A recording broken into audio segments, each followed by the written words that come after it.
just looking at the pictures. Welcome to the Cold Hard Truth on Sports. Welcome, everyone, to the Cold Hard Truth on Sports. I am your host, Matthew Long. It's been a little while. I'm back. Took a few months off, moved into a new place, and oh God, I've been ready to get back on the air. The new studio isn't completely set up. I mean, I got some stuff up on the wall here, some of my credentials and stuff I've gotten, some of my Sports Illustrated. I figure I'd do something with them besides let them collect dust. But most importantly, check this out back here. You're used to seeing the follow board. Be sure to follow the show at the CHT on Sports. You can follow me at Matt Long Sports. My co-host Kevin Krest, who may be in tonight. He's working out some of those details here. He's trying to make it on. If he doesn't, it'll be all me. Either way, we're going to have a great show tonight, but you can follow him at Kevin Krest. Go buy his books, the P.K. Frazier novel series. They are wonderful. I started reading from the beginning again. I usually do that after so long. I'll start reading a book again just to remember what it was like, kind of like some people watch movies again. But to see any updates on sports, anything new that's going on, head on over to thechtonsports.com. A full podcasted version of this show will be available over there. Just click on the listen link in the upper left-hand corner, and you can listen to this show as well as Take This L on Wednesday nights, which is 8:30 to 11:30, or The Boxing Source, which I was on this past Sunday. Very good show. I had some pretty harsh words to say for the heavyweight champion. So be sure to go over, listen to what I had to say, kind of James's response to that as well. The number to call in is always 347-237-5539 is the number to call in. I got a few things kind of set up here. Oh.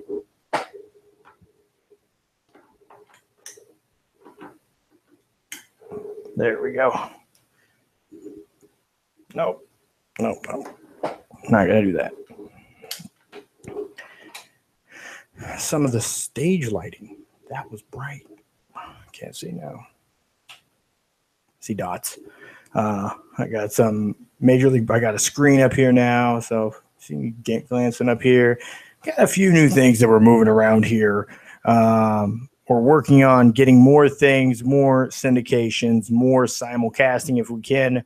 If you go over to Google Hangout, you can catch the show over on Google Hangouts or on YouTube Live. Just go to YouTube, search the CHT on Sports or at Matt Long Sports.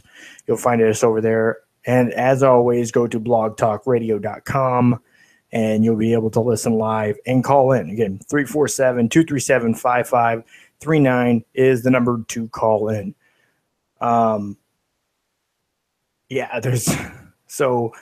Since I've been gone, we've had the NBA playoffs, the NBA finals, the NBA draft, tons of shenanigan with LeVar Ball, his predictions of his son Lonzo Ball coming true. And now here we are today. LeVar Ball is on Monday Night Raw with his son doing more work to get his name and his face out there. Which, by the way, I know a lot of people are very critical of LeVar Ball and his parenting methods and saying he's a helicopter parent. From all that I understand, this is what this guy has been all the time, always. I think it's remarkable to see that there's a man that's so involved in his children's life. I don't know, outside of what I see in the media, how he is with his kids. But they clearly understand that their dad talks a lot. That's who he is. That's how he acts. And And clearly they're not doing much to challenge it. It's dad. That's dad. That's how he is. He's not going to change. It's just who he is. But what he's done, and I think that we're going to be able to look back in this time, at least from a marketing perspective, and understand and learn what he's done as actually a hype man. Because if you look at college sports, you can't have an agent, you can't have promoters, PR people. It's the sport, the coaches, the games, the media entities, and what the content that they build is what is the star, as you would say, the star of college sports. So what LeVar Ball has actually been able to do here is find a loophole in the NCAA rules, which are allowing him to essentially be the promoter, to be a PR person, to be an agent almost of to some extent of his kids. Look, his son, his youngest, who is showing some of the most promise, was on Monday Night Raw as well. And he's in high school. He's a sophomore junior in high school, and he's on Monday Night Raw. Look at this sort of publicity and the fame that he's getting just by being LeVar Ball. LeVar Ball's son, by his brother being Lonzo Ball. So we definitely cannot necessarily at this point, I'd say, really knock the results that he's gotten. You can be critical of his methodology, but the results are there. I mean, if he got his son through UCLA. He says that the other two will be going there. And it's by most scouts that I talk to, at least one of those two kids will be in the NBA. The middle child will most likely not. He's a 3-star recruit in basketball and football. So I think you'd probably more see him on the football field to kind of change it up a little bit of what his parents or what his brothers are doing. And if his father was smart, he might want to nudge him in the way of football. He might have more of a chance in the NFL. He doesn't have the guaranteed money, but it's a different avenue. So if he doesn't have a shot at all at the NBA, he thinks, again, I don't know, I'm just saying if this is the case, then he should definitely look at football and maybe spend more time dedicating to football and how he could get bigger, stronger, faster, and be more relevant in the NFL. With a dream of getting to the NFL. Who knows if he will? So, really interesting game going on right now between the Rays and the Pirates. They don't see each other too many times. It's an interleague game. The Rays are up in Pittsburgh. But pretty interesting game going on tonight. So I have a note here. I'm probably not going to get to it tonight, maybe next week. But no, the baseballs are not juiced all of a sudden. Yes, this is good for the sport of baseball. I mean, right now in baseball, again, I'm not going to get too deep into the subject. They are nearing historic numbers for home runs hit. That includes the Mark McGwire, Sammy Sosa era, the steroid era of baseball. So they're reaching those kinds of numbers in home runs. I'm not going to get into that tonight. I might actually do a podcast on it tomorrow. So we'll stay tuned there. So to the half, I might get to it on to the half tomorrow afternoon. But if not, we'll definitely be a topic set aside for next week. But people wanting to knock LeVar Ball, there's not a whole lot of basis for it. Is he outlandish? Can he be annoying? Is he loud? Does he say things that are over the line or outside the line, however you want to put it? Yeah, of course. Is it okay? Sure, why not? He has free speech.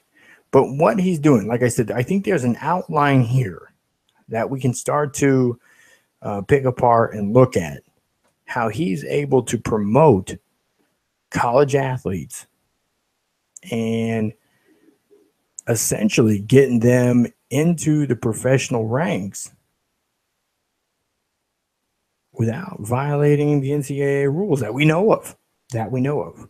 So it's very interesting to see how it all works. Again, he's built this brand. His son's the face of this brand now. And since it's his father, it's tough to, maybe there's a lot of gray area. I don't know. Maybe in years to come, there'll be some sort of NCAA investigation into something. I don't know. But as far as I know, there is nothing even remotely considered regarding that. So, but he's done a good job. He has gotten his son where he said he would. So, as a father, he's been in his son's life, which he says he will never stop doing, and I don't think he should. He has gotten him into college. Whether he finishes college there or not, I don't know, obviously, and he got him helped get him into the NBA. So he's done a lot as a father to advance and better his child's life. You can't be mad at that. Maybe you wouldn't have chosen his method, but he got results. So again, we'll wait a couple years and see how this works overall. If it's something that will start to implode at one point in time or not. So that's all left to find out. But the NBA has been very interesting. It's pretty well known, even though LeBron said he has no intentions on leaving Cleveland, that he may have intentions of leaving Cleveland. Is this bad for his legacy? No, not at all. I don't think at all. He's left once. He came back. He got championship, at least one, for Cleveland. Maybe he's not going to be able to go do anything else there. It's not a destination spot. He has property. His kids are in school in Los Angeles. From what I understand, his wife wants to move to LA. So we could see him in LA after next season. Again, he has this last year on that contract. What would it look like? Him in LA? I don't know. Is he going to go there? People are going to try to compare him to Kobe or something like that. Magic. He moved there to be another one of the great Lakers. I don't know. But if he did go there, and Paul George, and some of the team that they have around him, and that became the new reality.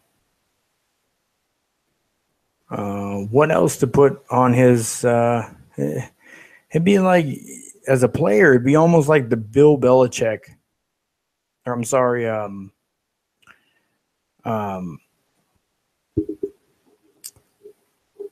drawing a blank now. I'll pull it up here. It would be it'd be kind of like one of these coaches that have went and got Super Bowls, for teams and built teams in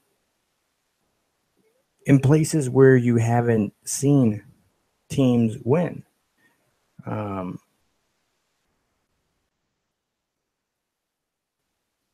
It might be a very it might be a very profound thing to see a coach go and turn a team around.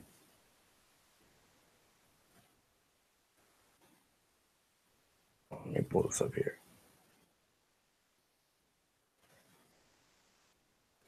I'll pull the name up here. It's bothering me. I got to pull it up. So bear with me here for a second.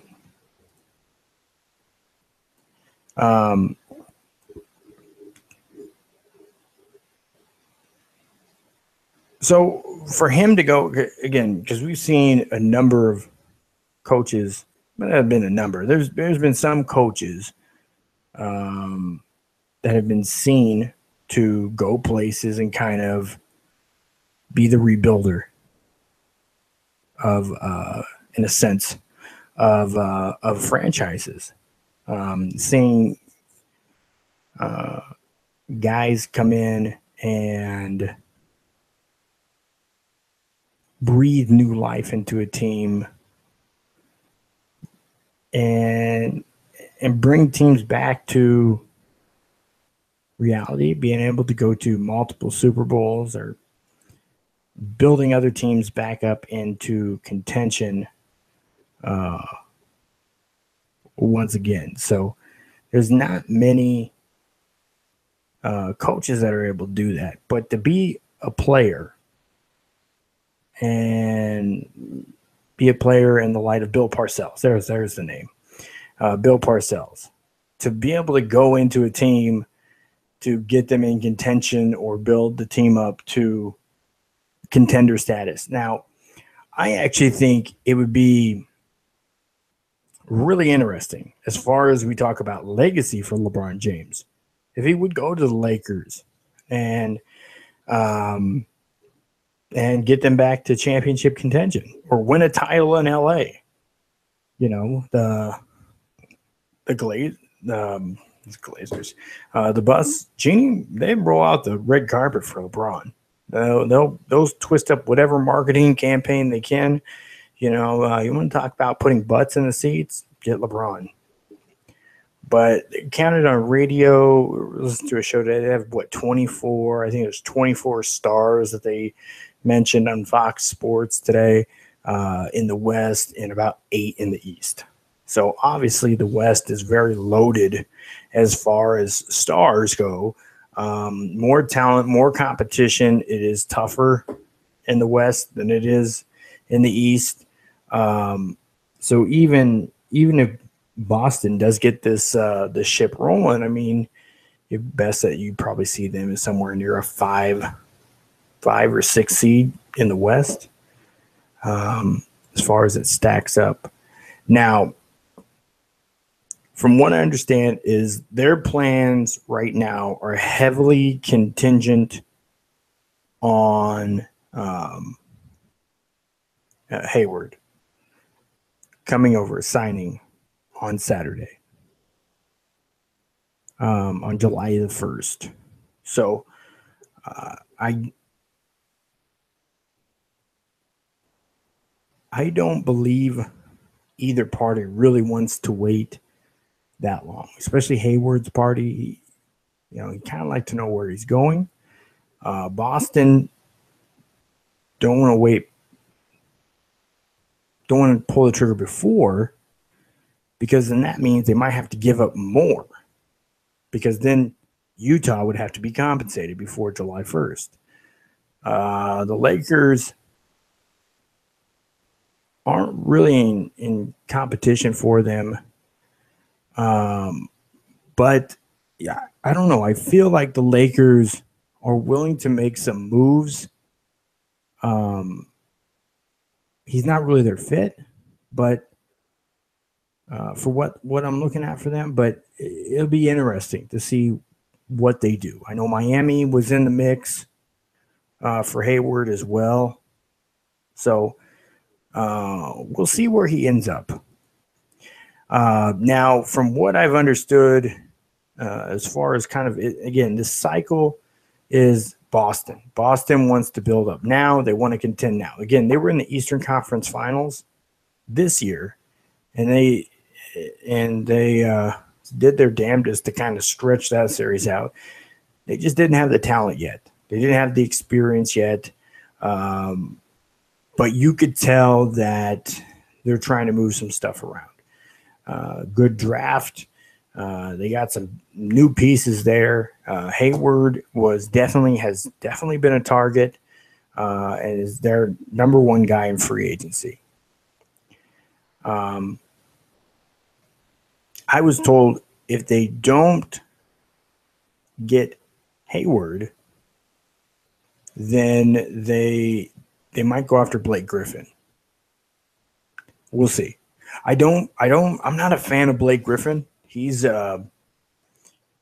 really, as a basketball player, he's really not a good basketball player.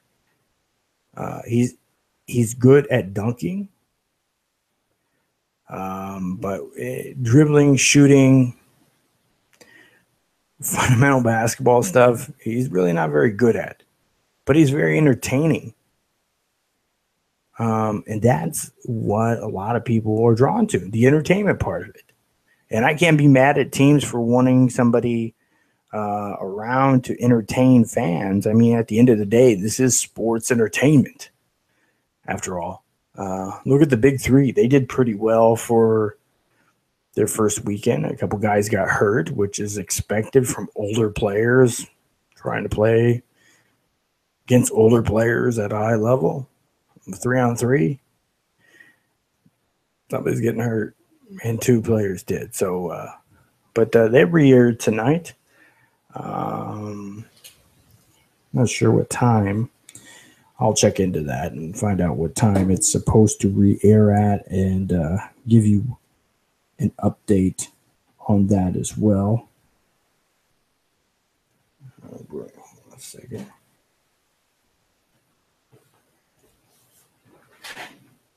I'm getting some messages here. You can feel free to, you can hit me up directly, like I said,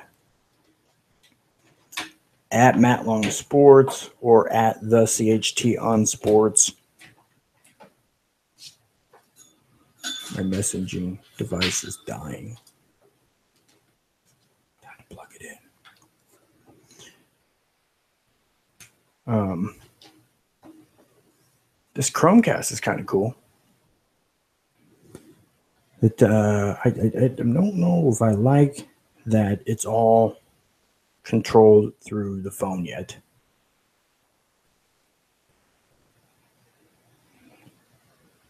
But if you want to call in 347-237-5539, hit me up directly at Matt Long Sports or the CHT on Sports on Facebook, social media. Getting some direct messages right now on Facebook. So if you go over to Matt Long Sports and DM me, it comes right to my phone. I get those right away. All right. So if Boston, again, I don't think Blake Griffin, again, getting that low B player, C player, as far as the player standpoint, isn't really helping him too much. It gives him some youth, but it would add question to what are you and what are you trying to do?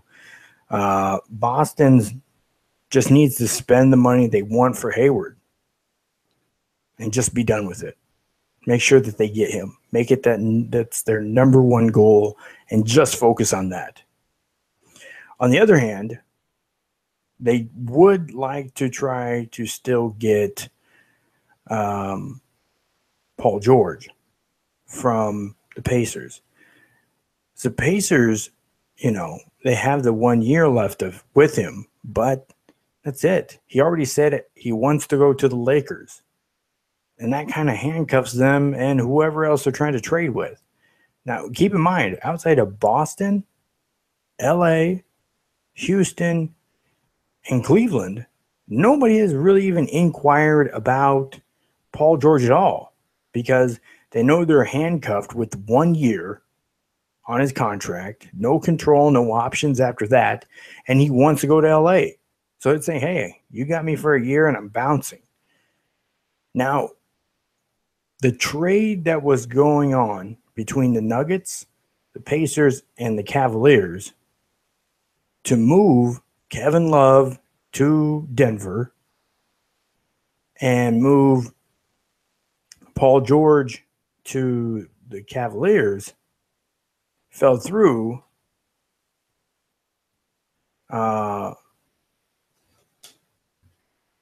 Fell through because they weren't getting the pieces that they wanted on their end.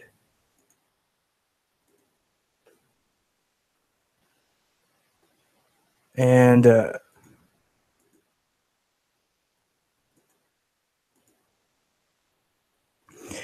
weren't getting the pieces that they wanted on their end. And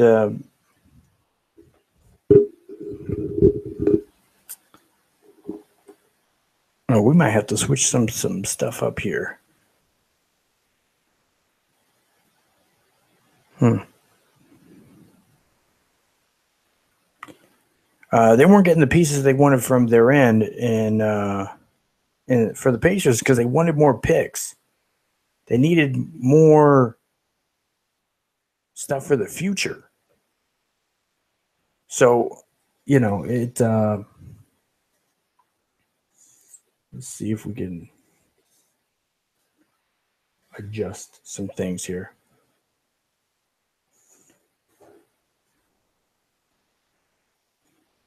All right.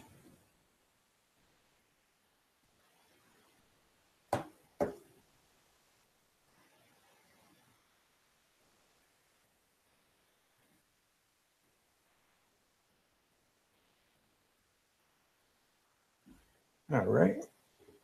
I'll try to change some stuff up here real quick and see if we're able to. Got a message here from my remote producer having some technical issues. So, all right. See if we can fix this stuff on the fly. Let's see what we're able to do.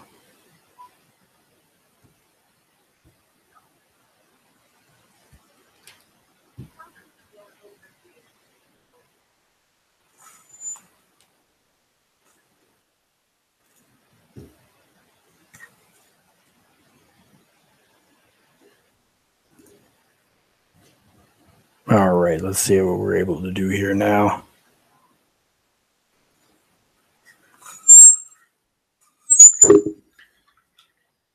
All right, that's a little bit better. Let's kind of switch our mediums up here now. Okay, so just to kind of recap, for those of you who are just now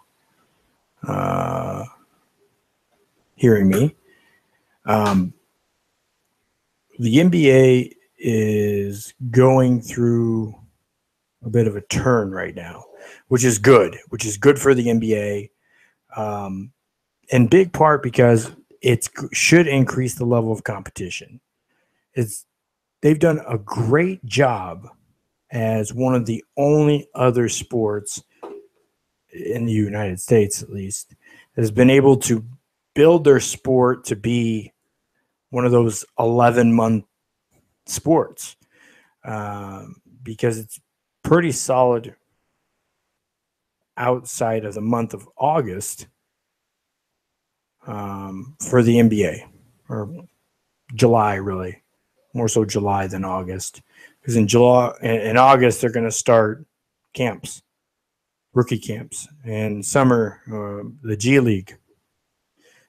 So But Boston is really at the center of a lot of what's going on in the NBA. A large part, and all of it is hinging on Hayward. They want him. He's their number one target. Now, my source in Boston said that they really like Fultz at number one, but they were still able to get Tatum at 3, and they were able to get more draft picks. So they kind of looked at them as 1A, 1B. One's more ready to play now. One's clearly a better long-term probably prospect basketball player, meaning Fultz. That's why he went 1. That didn't change. But they got Tatum. Good player there as well. This is a pretty deep NBA draft this year as far as available talent. Now, there is no real good option as far as the draft goes really anymore on an immediate fix, an immediate results from the draft. We do see that sometimes in the NFL in recent years. Ezekiel Elliott, he's been a huge fix right off the bat. I know with the Buccaneers, Jameis Winston was a huge fix, was a big improvement for them right off the bat. So there are situations in sports that you see that. You don't see it as often in the NBA because the guys are so much more raw. They're underdeveloped. The talent is there. The basics are not. So I do have what I think is a fix for what the NBA needs to do to fix this one-and-done problem, as well as be able to get better talent in the NBA. I'll share that here a little bit later in the show. So Hayward will most likely go to Boston, unless somehow Utah is able to save him, but most likely he'll be in Boston. That's what they're looking at.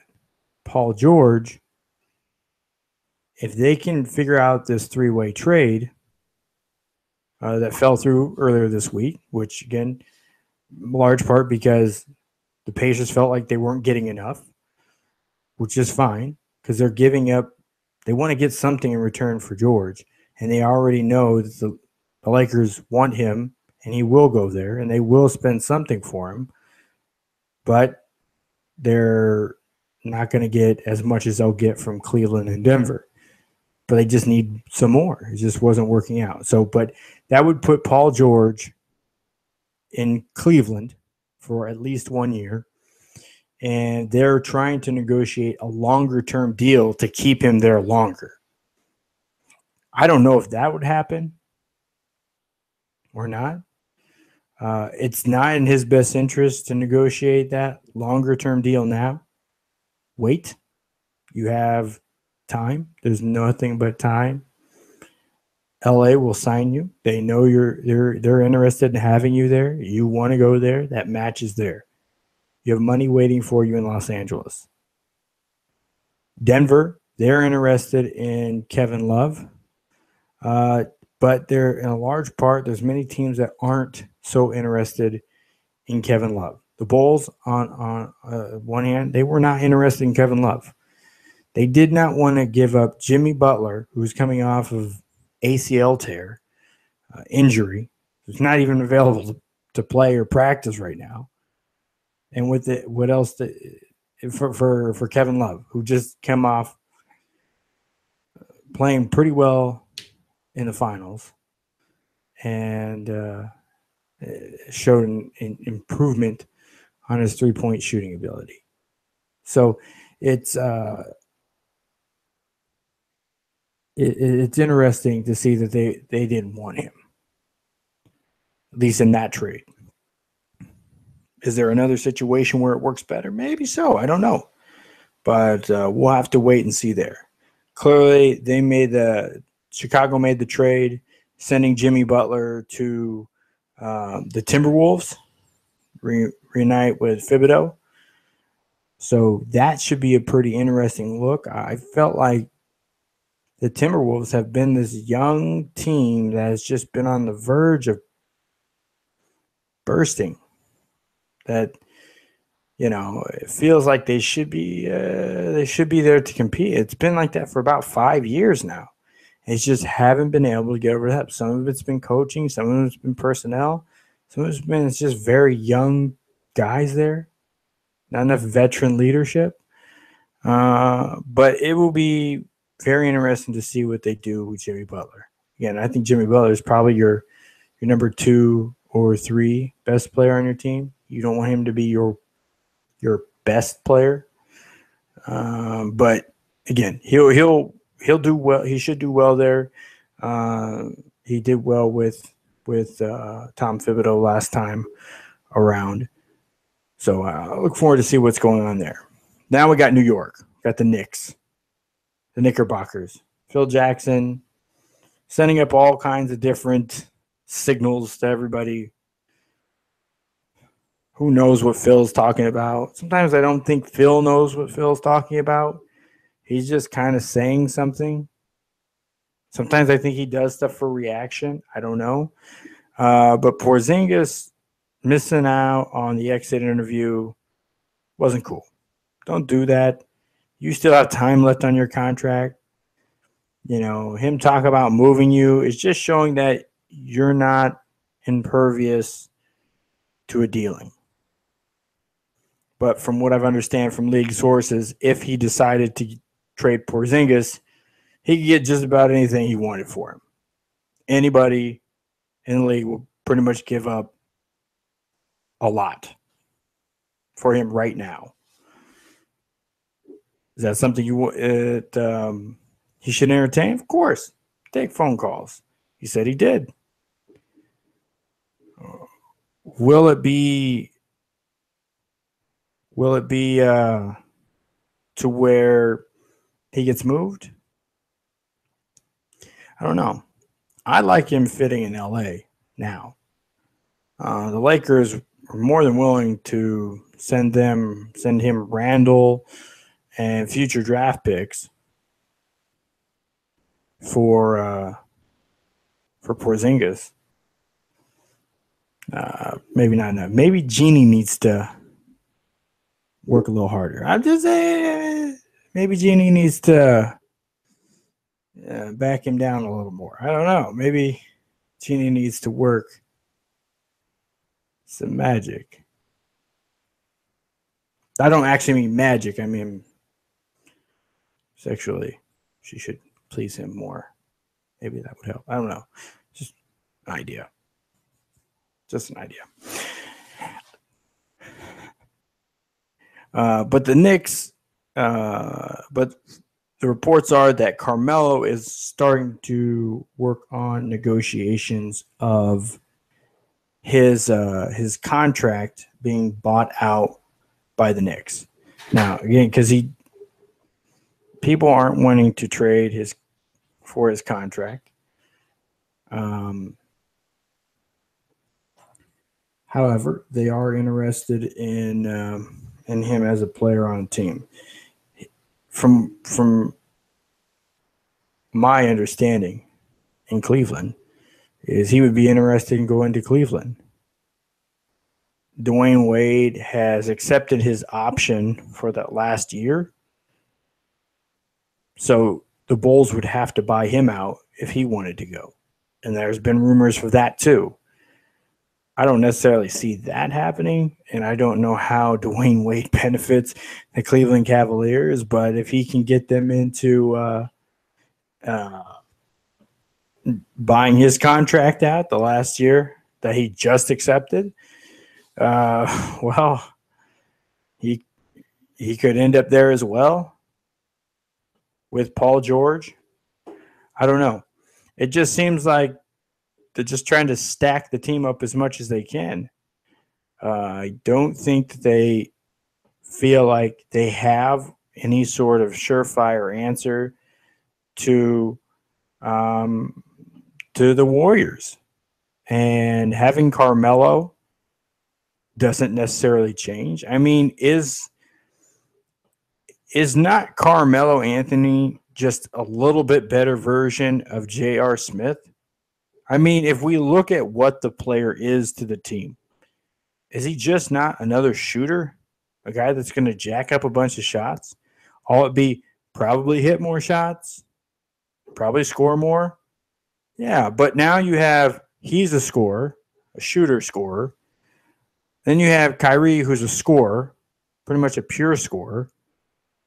And you have LeBron, who is a rim attacker, not really so much a scorer, a rim attacker / distributor, who's really very average away from the ball. You still have Tristan Thompson down low, question mark there. Channing Frye, getting old, question mark there. I mean, as far as your 3 and 4 position, who or your 4 and 5, I mean, who you got there? So does that mean LeBron is now the 4? Or is he the 2? Because I'm confused. Because Kyrie isn't really a 1. He's more of a 3 in a 1's body. So what is Kyrie? What is he? Is he your 1 still? The team doesn't necessarily need a scorer. Truly. They need a point guard. A quality point guard. Does this mean Chris Paul goes to Cleveland? I don't know. I don't know if he's interested in going to Cleveland. I don't know if he's interested in leaving Los Angeles. Some people say that there's some interest there in San Antonio, but others say that maybe he doesn't have the freedom he'd like to have if he goes to San Antonio. I don't know. It'd be interesting. But I feel more Chris Paul is using the Spurs and the Cavaliers as leverage to get into position to stay in Los Angeles. Maybe with the Lakers. I don't know if Chris Paul makes sense though. After just acquiring through the draft Lonzo Ball, maybe that's a good guy to have around him to bring him along. I don't know.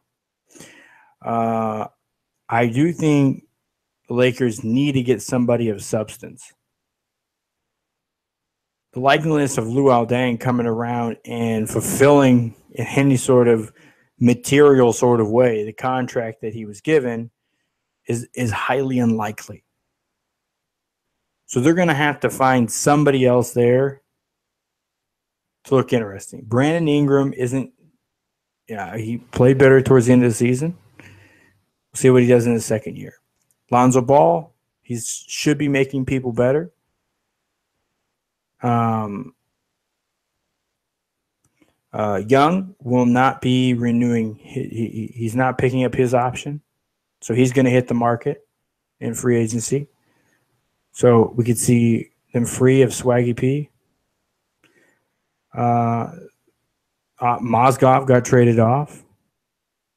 D'Angelo Russell got traded off. By the way, D'Angelo Russell is a great example of why people should just stay in college longer. I'll get more into that later in that part. But the NBA is really starting to shape up. Let me bring in on the line the host of the Boxing Source and also an editor at the Cold Hard Truth on Sports website, thechtonsports.com, Mr. James Bell. How are you doing tonight, James? Oh, I'm hanging in there, finding out a half hour after the show that we're having technical issues. Well, we're good now. We're rolling along. I think we can cut that out. Maybe. I don't know.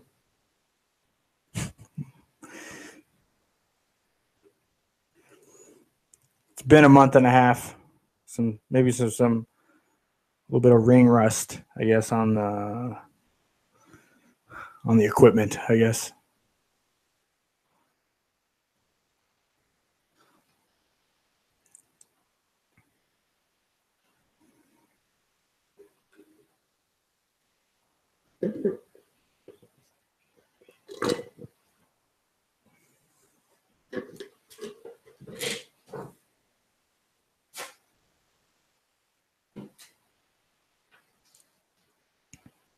Mhm.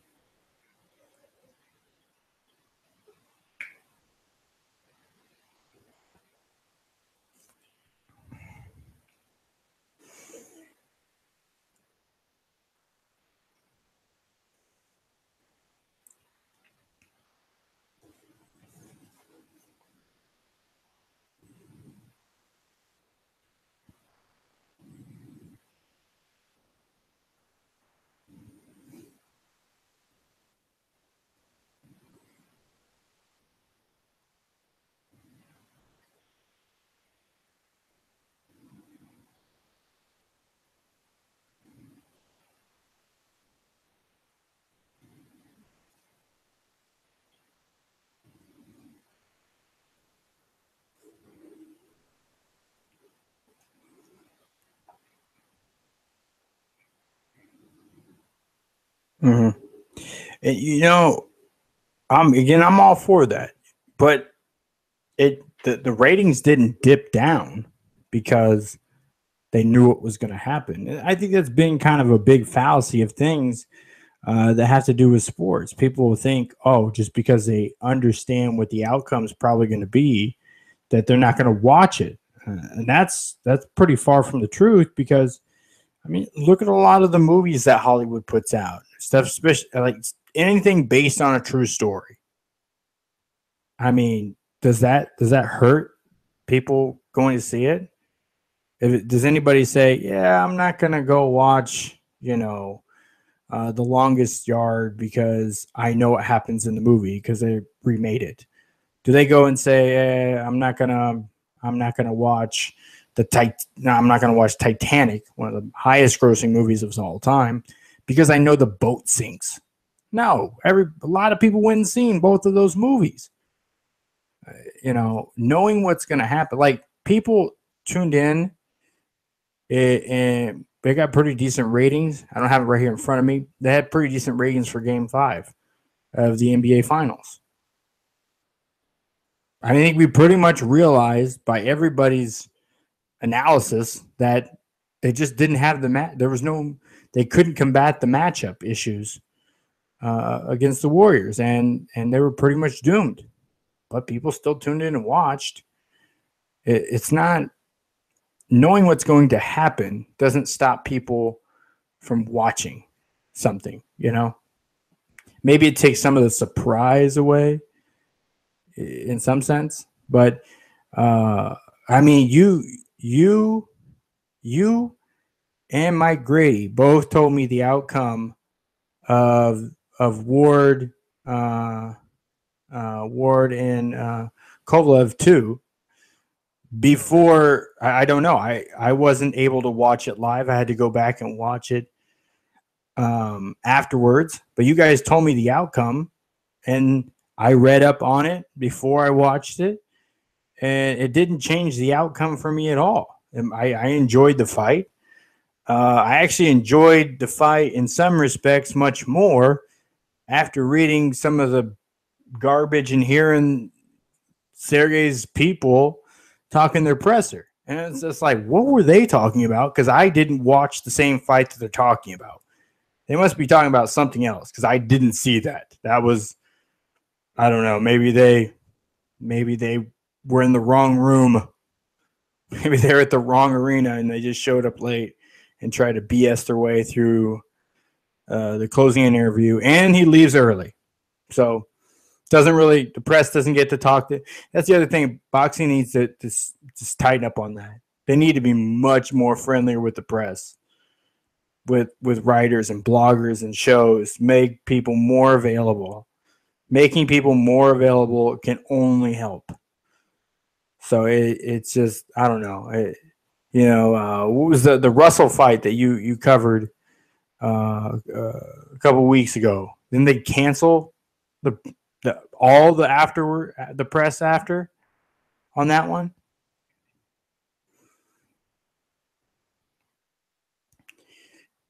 In the ring. In the ring. Not outside the ring. Not in a lobby of a hotel across the street. Just remind everybody Wilder's people again. He finds his way to find some negative press. And despite even finding ways for his name to get in people's mouth, people still don't know who he is. It's just going to take. I'll leave that there. Let's get back to the NBA. So I think I have the best method that we could look at in making more money for the NBA and better athletes, and it helps college basketball. There's a few things that have to happen. One, they need to adopt, first of all. And again, this is talking also to AAU and high school coaches. We need to have leagues together that are like soccer, where kids start in early and they develop through. U17, the U16, stuff like that, where they're developing and they're moving up. And they need to be able to move up to a league right now that doesn't really exist. Actually, it really is. It's FIBA, but we don't put enough time and energy into FIBA. But it should be something along those lines. This way, it's amateur, it's international, and they're getting experience. So if they take along those models and build up these teams like that, the infrastructure for the G League, formerly known as the D League, the developmental league for the NBA, doesn't have the coaches. The talent for coaching is just not there. The guys that are there in large part are guys that are trying to just get seats on a bench in the NBA.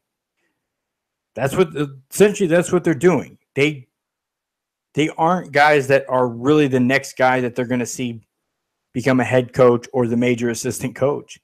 This is just another bench coach. They're trying to break into the league. They're learning. They're not really providing that high level of coaching. And because of that, if you're going into the NBA and we all know that because they're very raw, they're undeveloped, not mature, you're actually better off staying in college because you get more exposure, you have better coaching. Just look at the swag that you get. So the value of what you're getting is higher in college basketball because at least the coach there really does care about grooming you for the next level. That coach in the G League, of course, he's going to try to do what he can, but his goal is just to get up to the bench. He's trying to become a bench coach. He's not going to be there long enough and hopes not to be there long enough to actually develop you. And that's the other thing when it comes to pro sports and development. Developing players, athletes, people is a very slow, tiresome, hardworking, grinding, gruesome process. It's not the prettiest job. It's not the most glorious job. You're underpaid, hardly recognized, and people will, in large part of your teachings and your mentoring, are supposed to become successful, and you probably aren't going to get much credit at all. Hopefully in 12, 15, 20 years when they retire, go to the Hall of Fame or on some talk show or in a book, they mention your name. But other than that, you're probably not going to get known at all. And you're not going to get paid well along the way. Not appreciated anywhere near where you should. Unfortunately, that's just pro sports. It doesn't matter what sport it is either. I mean, John McEnroe he said for years, they asked him how come there aren't more quality high-ranking men's players in the U.S. He said, number one, it's too expensive. It's not accessible. It's a sport for the elite and the wealthy, and that's pretty much where it's at. Because when schools look at building tennis courts, they can build a tennis court which holds 2 people, up to 4 people at a time playing, Or they can build a soccer field where those 2 tennis courts would go, and now you can have 20 kids running around chasing a ball.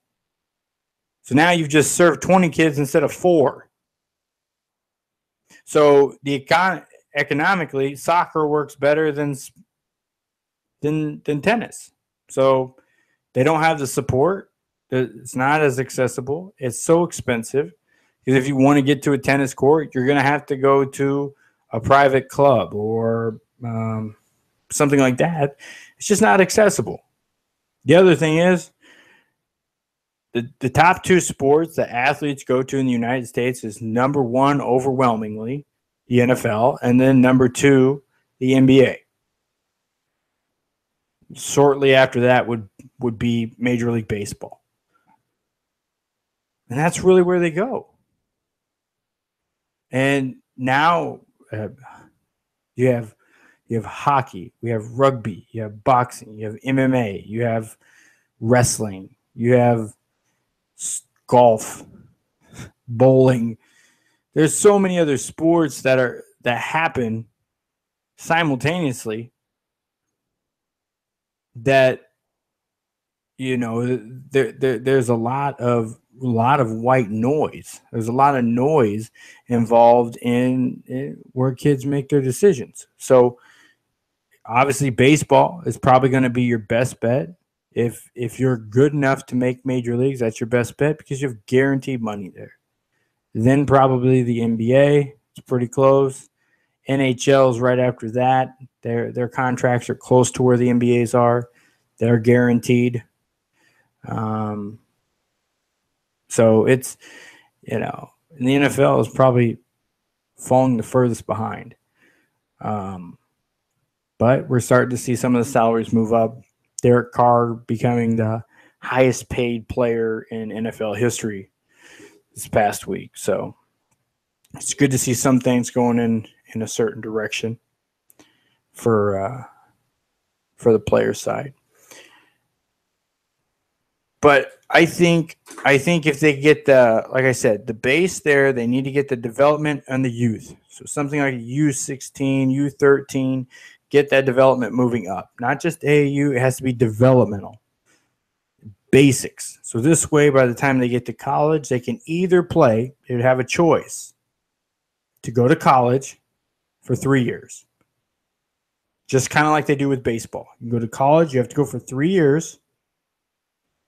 So you can't come out until after your sophomore year or 3 years removed from your graduation date. Same as football, same as college baseball. If you go to college baseball, or like in baseball, you can get drafted. The team can reserve your rights, but then you have to go to the minor leagues, the D League, the G League, and you have to work in their developmental league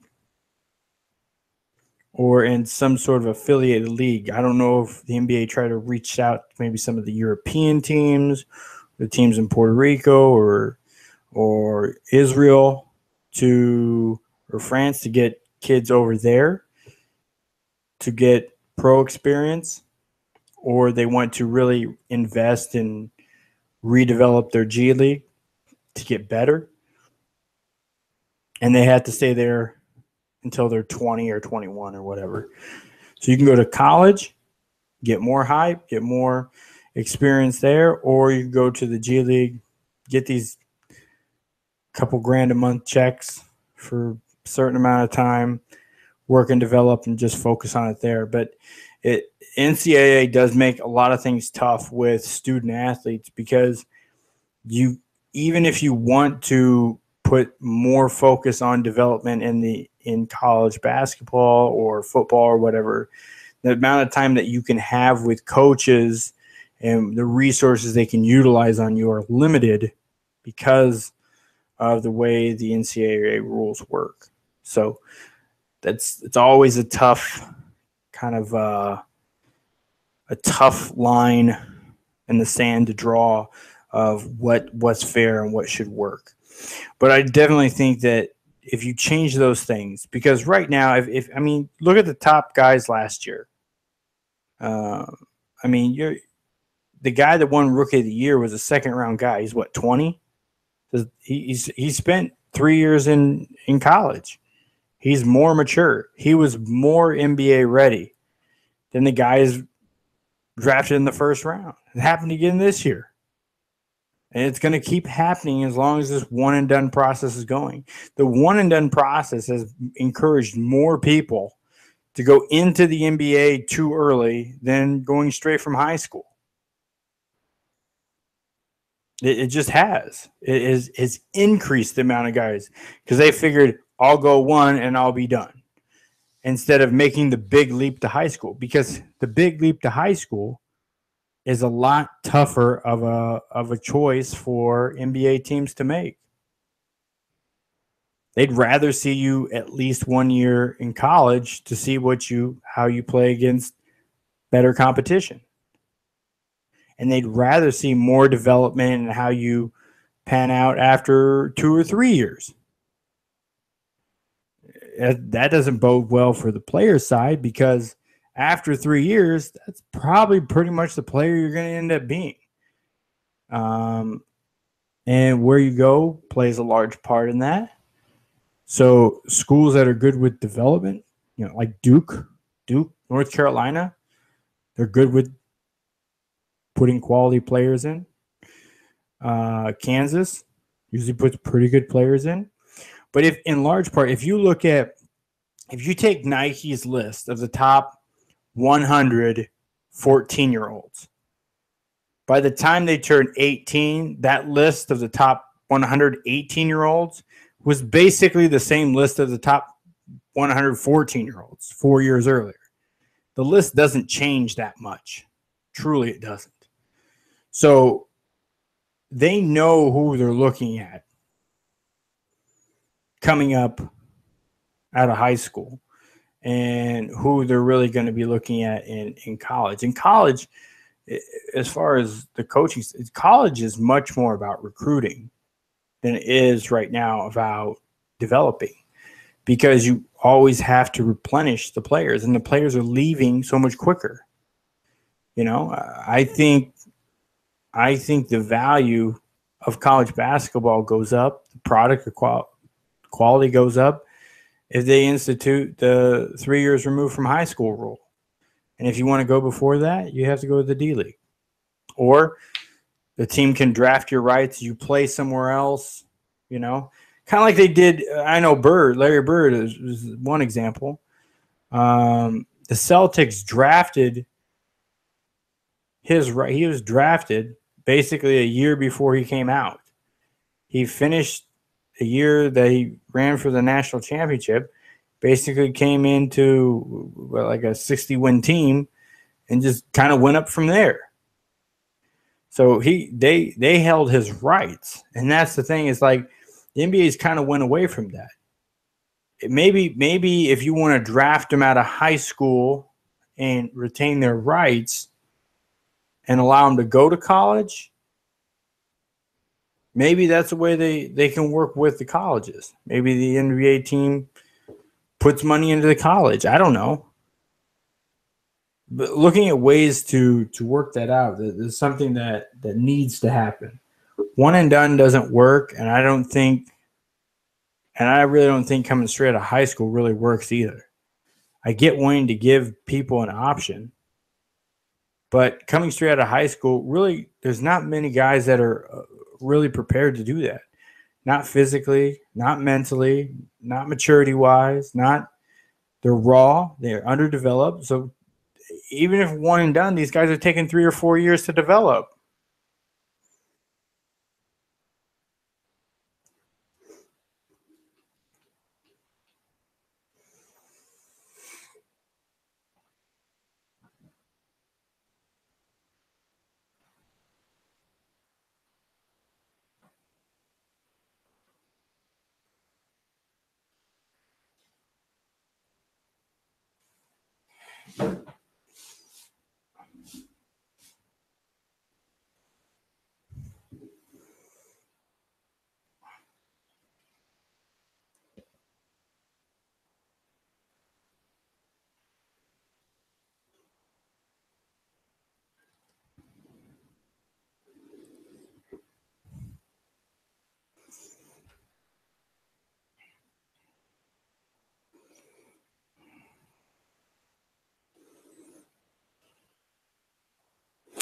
See, I don't know why the NBA just doesn't push back the start of the season a month.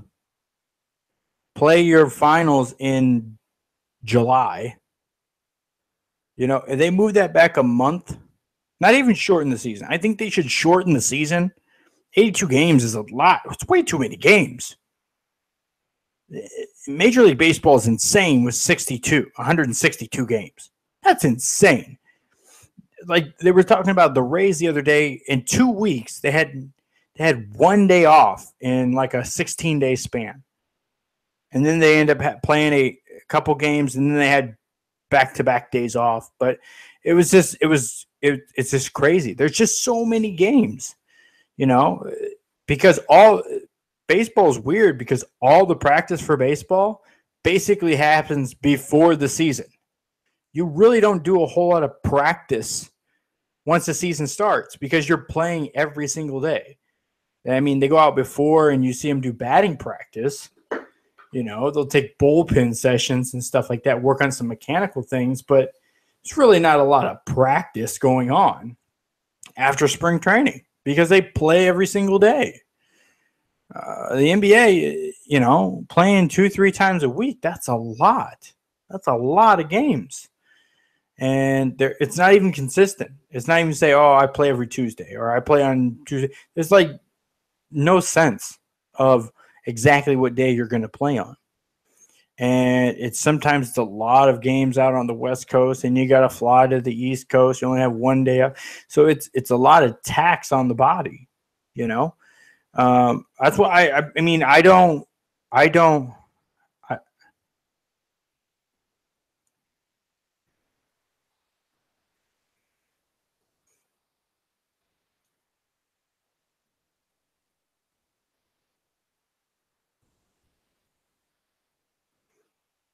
yeah.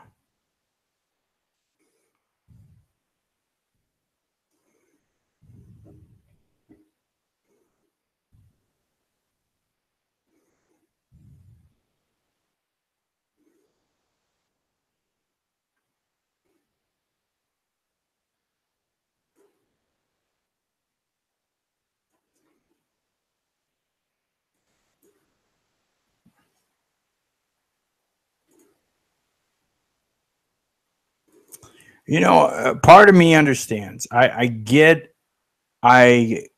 absolutely get why people are upset. LeBron taking days off. You know what? And we can kind of see. And you know what? I get it though because he's trying to save it for the postseason. But then also at the same time, we see Westbrook win the MVP last night. The team with very much inferior talent to that of Cleveland. They win 47 games. Only 5 less games in the regular season than Cleveland, who's like a super team put together. The people, all the guys he wanted, they win 5 more games than the Thunder, which is Westbrook and his brother, I guess. I don't know. I mean, it's insane. So I get why he won it, and I don't have a problem with him winning it.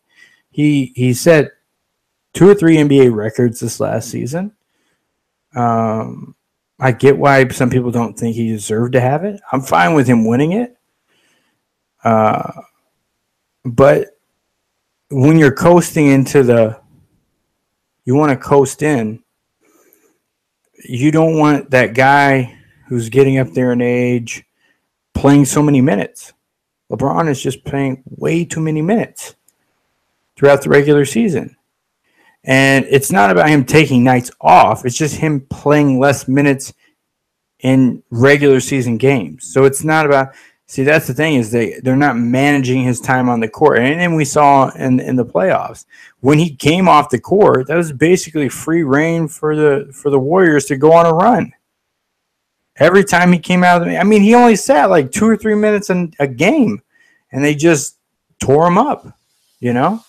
He's not a superb defender, but he is a presence that has to be accounted for.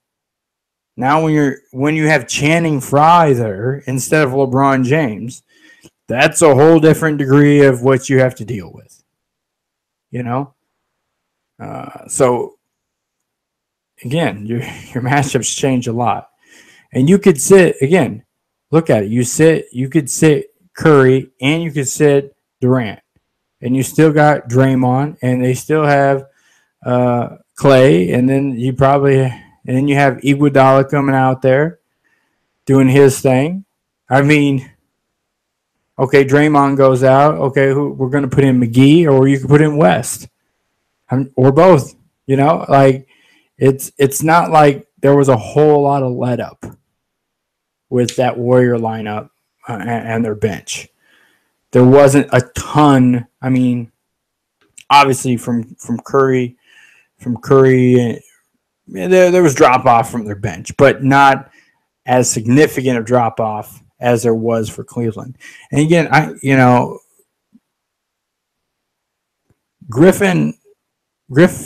did what he could to make LeBron happy. LeBron wanted his people to get paid. He thought that those guys would be the best because if they weren't, they'd be gone. You know, LeBron can sit back and pretend and try to have this facade like, I had nothing to do with it. They didn't ask me. Come on, man. We're not that naive. We're not dumb. We know that. If you want them gone, they're gone. But it's funny because if he had Wiggins right now, part of that scoring problem wouldn't be so much of a problem. You know? Maybe pick somebody else up that's a big man. You still have Tristan.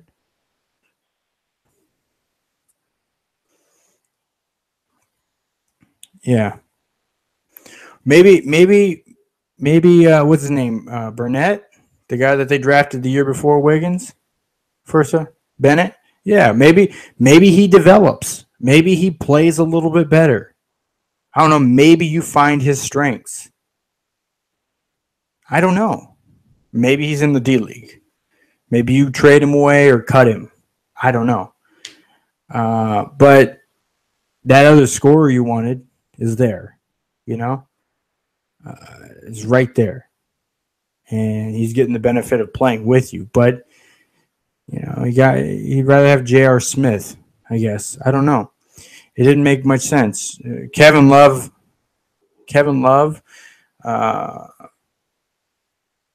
hasn't really lived up to any point of his contract. He's basically taken the backseat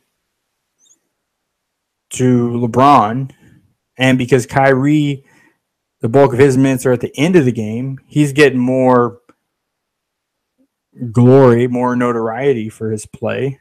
But right now, Kyrie is just a role player too, just like Kevin Love. They're basically both role players, early and late.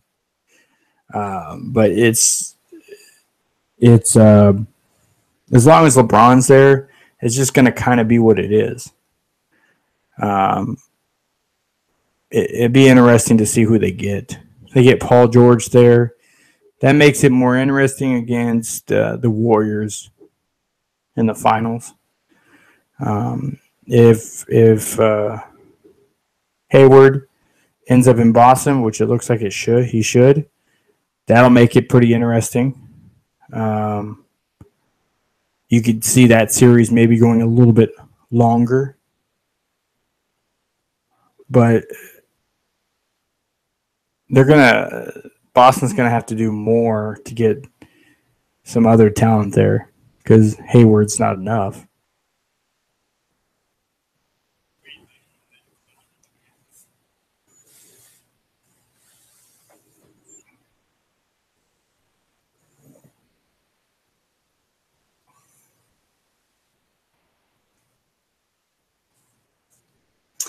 What does Blake Griffin do for them? He's a guy, he can't shoot. Who was it? I heard somebody said that he's the NBA's best volleyball player. He does his best work right by the net. That was hilarious. He doesn't have a shot. He can't shoot. He can't shoot. So what are they going to do with him? Is he just and he's not great on defense either. He can't shoot. He's not great on. He can dunk. He's entertaining. So they're just trying to have somebody that's entertaining there. Okay, there you go. But as some sort of a pivotal player, he's too deficient. And at this point, he just seems so injury prone and doesn't have a shot. Not great on defense. What is he doing for you? He's not doing much of anything. So he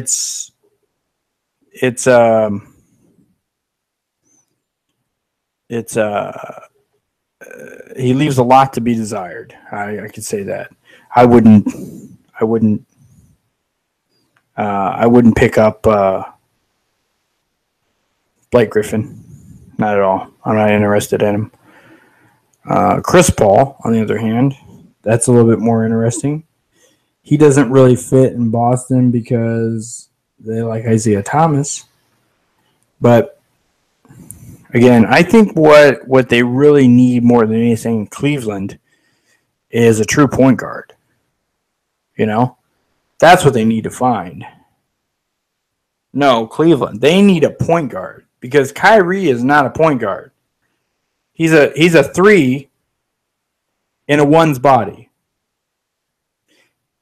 No, I mean a 3 because he's a scorer. He's a take it to the basket. He's Kyrie. See, LeBron and Kyrie kind of wish they could change bodies.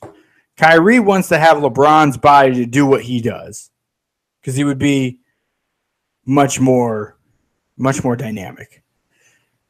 But LeBron, again, he wants to keep his own body, but you see what I'm saying? That would make him the more prototypical one. The thing is, LeBron is such a hybrid player. He can play at pretty much any position on the floor, depending if it's small ball or big ball. But he's pretty much they say point forward is what most people call him, which is fine. But he shouldn't really be bringing the ball up. He should be somebody that you're running a lot of plays off of. So he should be the 2 guard. But he's not the strongest shooter. He shouldn't be the 1 because he's too much of a weapon. And I don't think that he'd be wanting to just come up be the strictly distributor. But if he could, that would work. So I think that's probably what they would have to do. If they got, so let's say, okay, in theory, if you have LeBron, Kyrie, Paul George, and Carmelo Anthony, I guess you're also starting Tristan Thompson. How do you have basically a 2 guard that says he's a point guard, a guy that's a point guard that plays 1, 2, 3, and 4, a guy that's a 3 guard that just shoots, and a guy that's somewhere between a 2 and a 3 that's a pretty dynamic scorer and plays good defense. So it's like, so you basically have 1 through 3. You have you're taking 4 players to play 3 positions. So you have to play small because none of those 4 guys are coming off the bench for you. They're all starting. So how do you align that up? Is LeBron, who's probably out of all of them, is probably the most natural of them as a point guard, bringing the ball up, but you don't want him to bring it up because of his size and because of his talent and his abilities. You want to be able to run plays off of him. So you want him down the court. Kyrie will probably bringing the ball up, but he's a scorer. He's a good ball handler, but he's a scorer. He's not a great distributor. He's a scorer.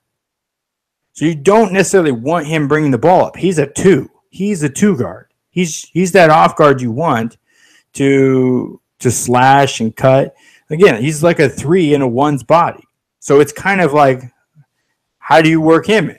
but you probably are going to want to play him at a 2 because he's more of a scorer. Then you have Carmelo. You don't want him bringing the ball up at all. His handles aren't that great. Definitely not the guy you want bringing the ball up. But when he gets it, he's probably going to shoot it. A lot. That's the downside of it. He's not going to play defense either. He might sometimes make it look like, oh, I play defense. No, you don't. And you're not good at it when you do. So that's that. Paul George is your best piece because he can score. He's a better shooter than really all 4 of them, if you want to talk about shooter, because he can pull up threes, short stuff. He can take it to the bucket. He's your best all-around piece right now. LeBron's losing a step, and he's hesitant. He'd rather distribute it than really try to take over games. He didn't even learn to take over games truly until last 3 years of his career so far. He started taking over some games. He still doesn't even do that consistently. So it's a mesh, you know? And then you got your 5, which is probably Tristan Thompson, unless they bring somebody else. Again, I think they have Andrew Bogut. I don't think they released him. I think they have him for –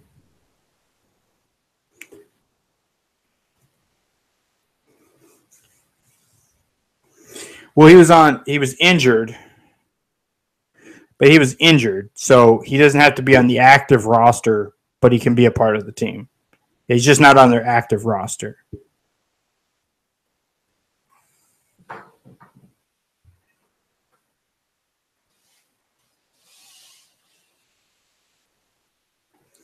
Yeah, but I think with the NBA, if they're hurt, you don't have to have them on an active roster hurt. You can take them off because you can have their rights, their contract, their option, if you will, but they don't have to be active.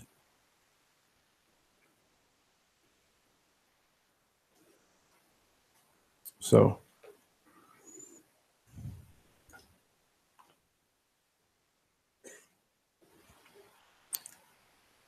it'll be interesting to see which way they go with that. Again, that's super team. And then if you throw Dwayne Wade into it, Dwayne Wade's coming off the bench, I guarantee. Most, like 95% of the time, he's going to have to come off the bench, which he's not going to want to do. And again, he's not.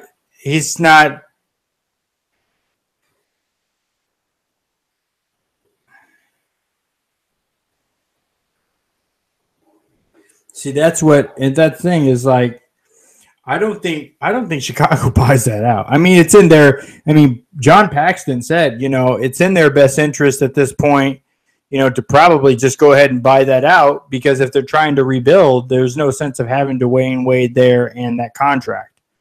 So they may do that. So we may see him in Cleveland or somewhere else, or in Boston. I don't know. You don't know. Dwayne Wade's willing to play. How much he's willing to pay for, I don't know. But if he gets bought out, I mean, you'd think that next contract for at least that following year doesn't have to be so much. It will have to be less, because I don't think anybody else pays him that.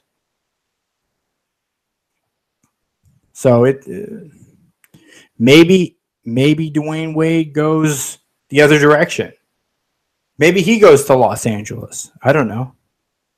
Maybe he goes to the Warriors. I don't know. Maybe. I don't know. It's tough to say. Maybe he does the reverse Shaq.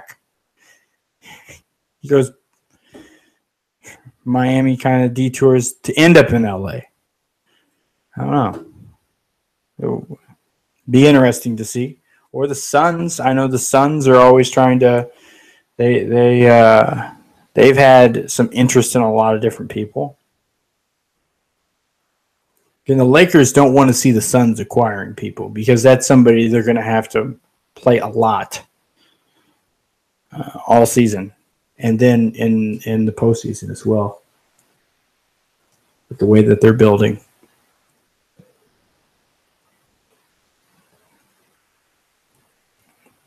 So, all right, I'm going to see here. We're at 10, so we're about a half hour till the overtime segment. We're going no commercials tonight, by the way.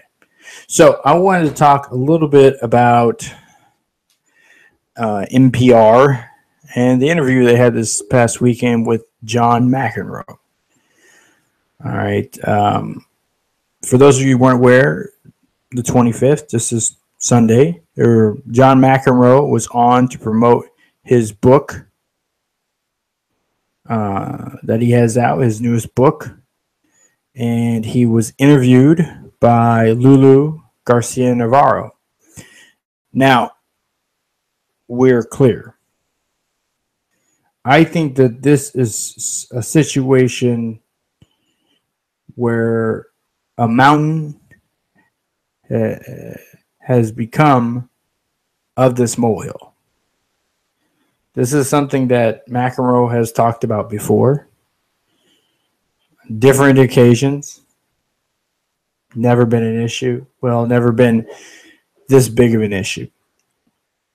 Now, myself, I guess I could identify myself as a feminist. I've been told I fit the criteria, so I can identify as that. So let me start with Miss Garcia. Now, she isn't what I would say. She's not a sports journalist. However, she is, from what I've seen, she's a wonderful journalist and has done tremendous job of covering world news, politics, and human and international affairs. She's captured a number of awards, including the Edward R. Murrow Award, which is for Radio and Television News Associates. It's a digital media award, as well as a Peabody Award for her covering of the Libyan revolt. So she is no slouch. She's clearly a good journalist, and she's been at this for a while. Now, she's done tremendous work on giving a voice to people in war-torn countries, as well as in Venezuela, reporting on the struggles and all the deplorable things that they're dealing with there in their lives today. Now, I digress to say she doesn't cover sports. She's not a sports nut. In fact, before the John McEnroe, May 6th was the last time she had even mentioned something about sports, and it wasn't her content. She was just plugging Mortez Becerra, who's a featured writer for CNN Sports. He did a piece on the wonderful. He did a quote from her tweet is wonderful profile by Mortez B at CNN on the unlikely story of hashtag Kentucky Derby 2017 winner. That's her length of sports involvement. And then there was a retweet of something else in February. Not major sports related, but something else that was a retweet. So the interview, she has John McEnroe on. John McEnroe is there to promote his book. And in his book, he does sing high praise for Serena Williams. He has, in this interview, high praise for Serena Williams. The headlines that have been getting out about this are not what the interview says and are not what the transcript of the interview, what they say. Now, the digital portion of the interview even is edited to be shortened. So there's portions of the transcript that are not reflected in the audio interview. It's 8 minutes on NPR. All right? So, I mean, the big question, the big part, and I'm going to read this part, where some of the controversies come, where she's calling Serena Williams the best, calling Serena Williams the best female tennis player in the world, which is clearly not a slight at all, because she is the best female tennis player in the world. She's ranked number 3 right now, but without a doubt, I believe she is the best in the world right now. I strongly believe she is the best women's tennis player to have ever played the game. John McEnroe also concurs with that point. Miss Garcia says to John McEnroe, we're talking about male players, but here, of course, wonderful female players. Let's talk about Serena Williams. You say she is the best female player in the world in your book. McEnroe responds, best female player ever, no question. So it's not just the best female player in the world. He reiterates and redirects to best female player ever. He scaled it up a notch. Okay? Now, she says some wouldn't qualify it. Some would say she's the best player in the world.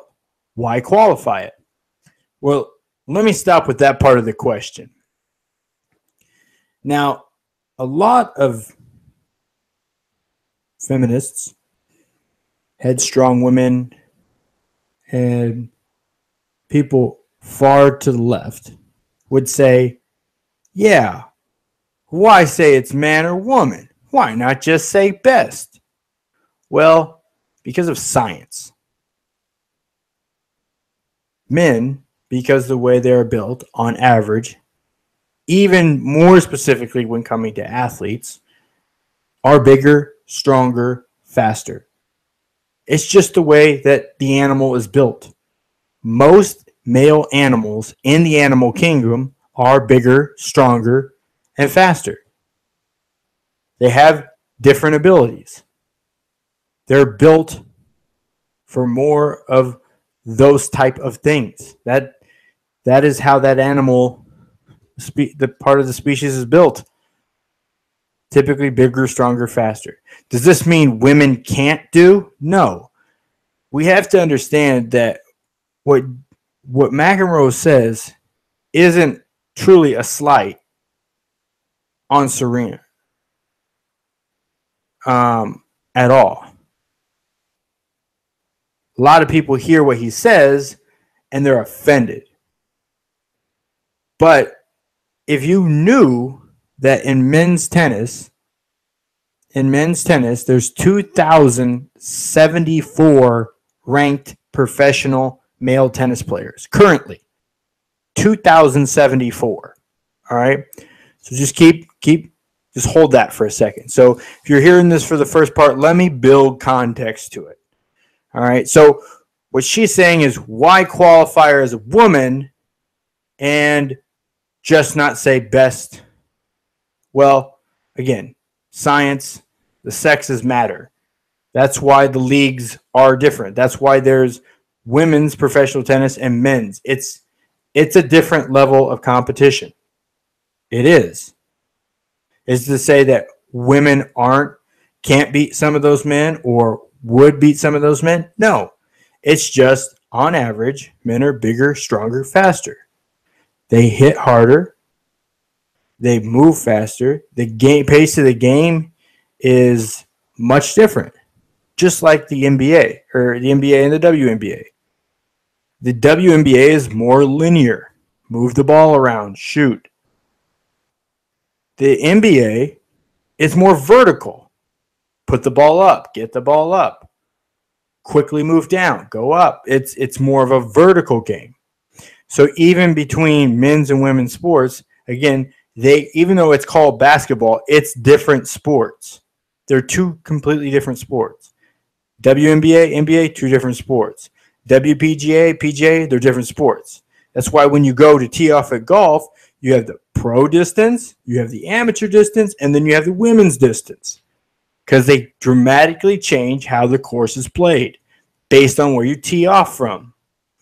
Those are different because for men, you have to, because of the strength, the speed, and the size, you have to change the course layout to be more difficult because on average, you're going to see a higher level of competition between men because of the way the animal is built.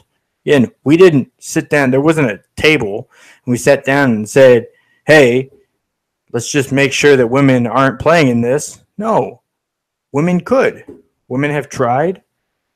And this is kind of, I want to get into more of the question. So why qualify? Well, because by nature they are qualified.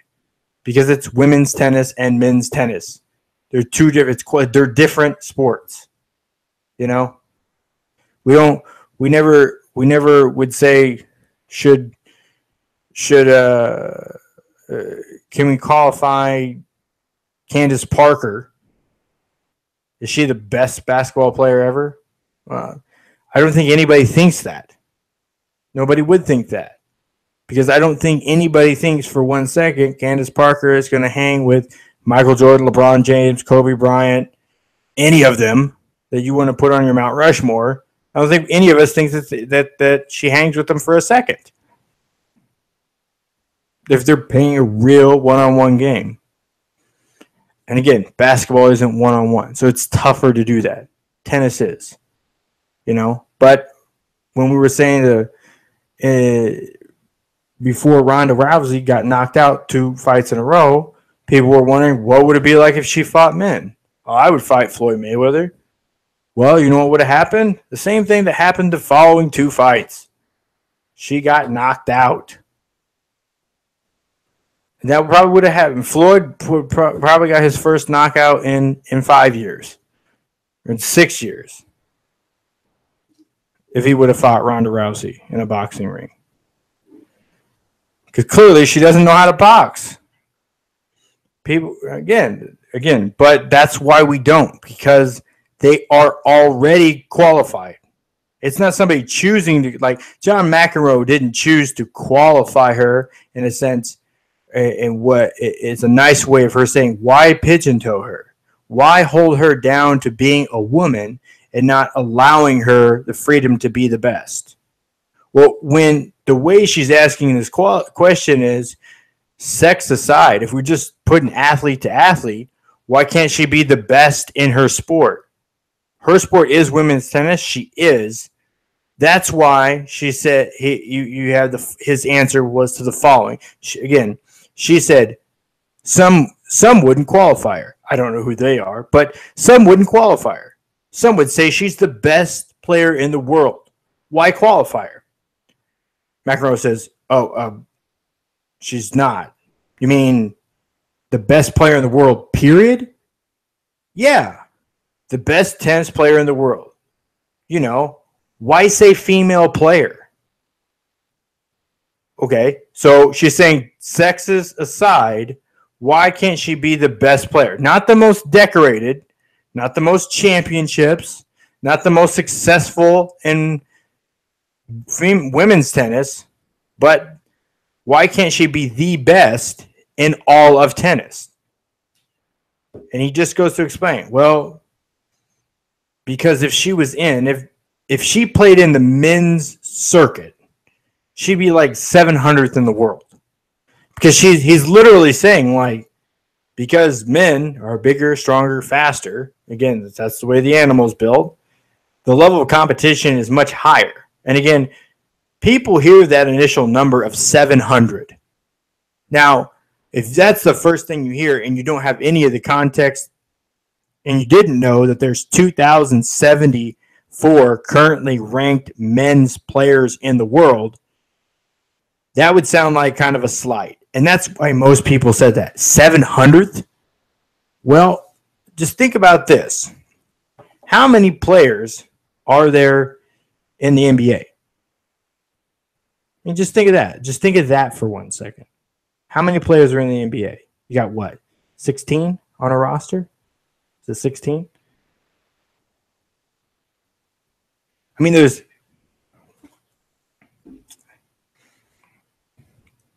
so if we go 15 on 30 teams, that's 450 players.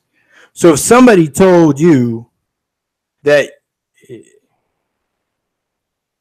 somebody told you, James, you were one of the best 150 players in the world, assuming they all play in the NBA, which they do for the most part. So if you're one of the top 150, if you were the 150 or 153rd greatest player, do you think that would be a pretty good thing?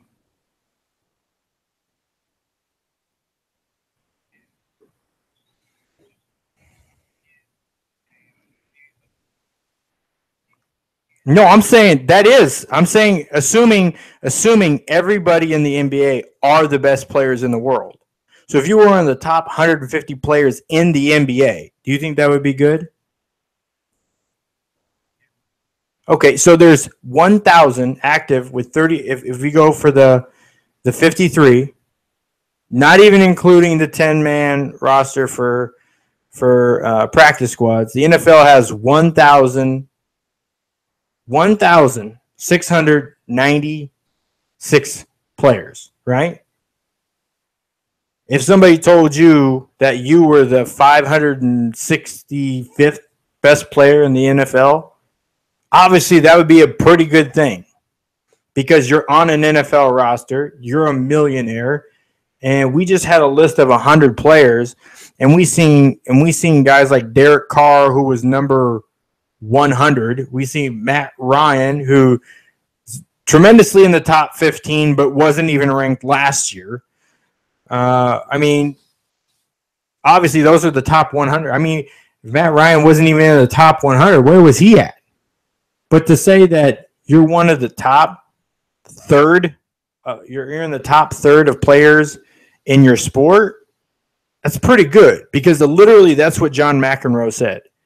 He put her literally in the top third of men's tennis in the world.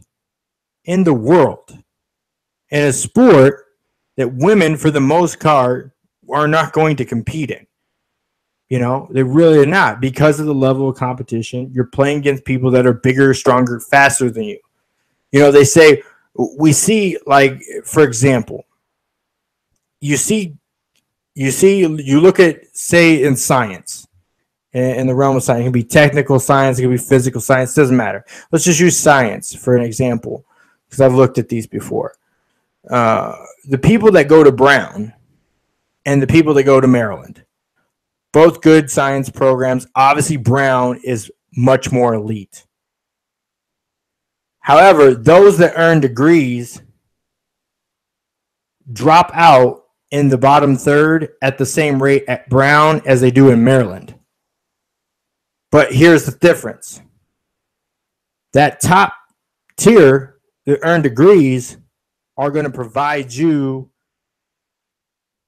even though academically, even though maybe IQ-wise, they may not be as smart. Maybe their test scores weren't as high as, their minute scores weren't as high as those at Brown in the lowest tier, certainly not the middle tier. They're going to be better employees, and they're going to get further in their career than they will in the bottom tier at Brown. Why?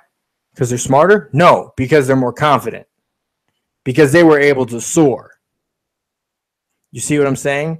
So Serena being put into the men's sport doesn't do her a service. Because as the old adage goes, what's a smart boy in a room amongst smart boys, but yet another smart boy? If she's bigger, stronger, faster than all other women, and she's been able to be so dominant against other women, how dominant would she be if she was playing herself week in and week out, or playing someone better than her, like a man, for example? This is why when he says 700th, it's not a slight on her. It's not saying that she's bad. There's nothing wrong with her being 700th in the world. They seem to think that there is, but there isn't. There's not a problem being 700th in the world because she's in the top third of the sport by his again, this isn't factual based. I know her response was basically, if you're not talking about facts, please keep my name out your mouth. I'm trying to have a baby right now. And again, she said it from what I read into it was a little bit tongue in cheek. So she's not too concerned about it. So much, we can go back to the David Letterman show. Serena and Andy Murray, the top men's player in the world right now, the number one ranked men's player in the world, have been friends for a while. He's always talked and joked about playing her. And she said flat out on Letterman that no, it wouldn't happen because she would lose 6-0, 6-0, and it would be over in about 8 to 10 minutes. She wouldn't win. Men are so much faster. They play at a higher rate of speed. They hit the ball and serve the ball harder and faster. Again, when you see the average women are right around 106 to 110, average men are between 120, almost 130. I mean, the top men, they've clocked what they've said they clocked on a radar was 163 for men, and match play was 144. For women, it's like 122. So what men are basically serving at on average is right around where the top speed of what women would be, where they would be serving at. So that's just the thing is, and again, the guy that is the 701 ranked player in the world, his name is Dmitry Tursunov.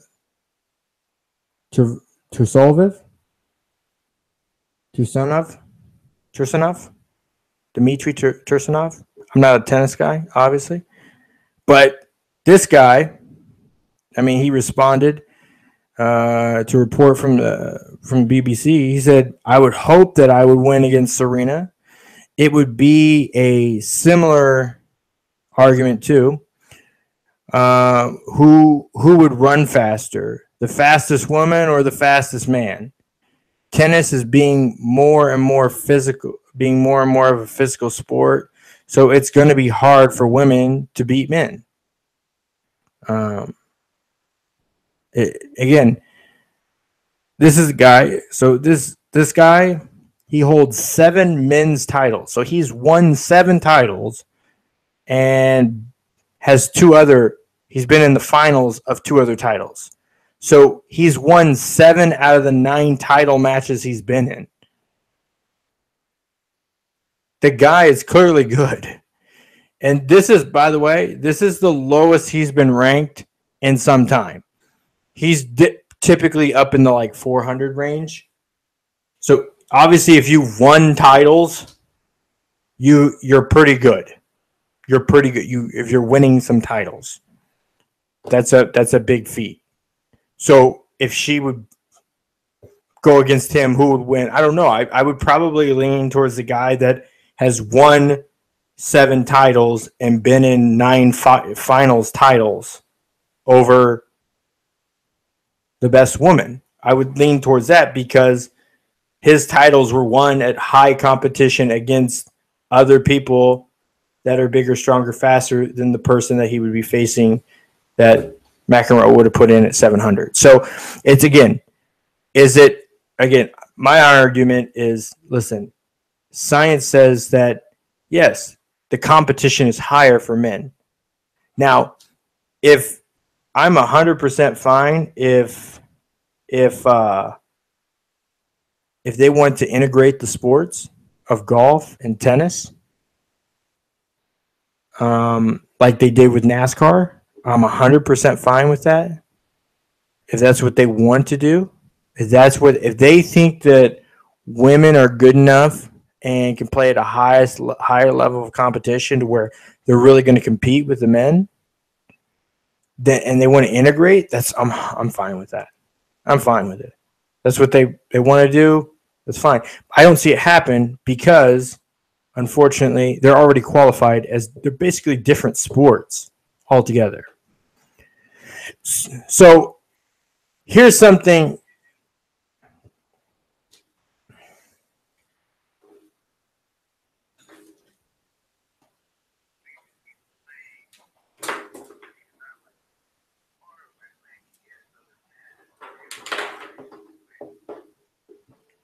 Yep.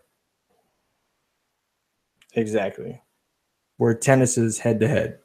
But even like that, like I said, just because of the strength, I mean, look, if we take, let's take for a second, we'll take Olympics like javelin, because we could kind of compare what you would do as hitting a driver as somebody was throwing a javelin, right?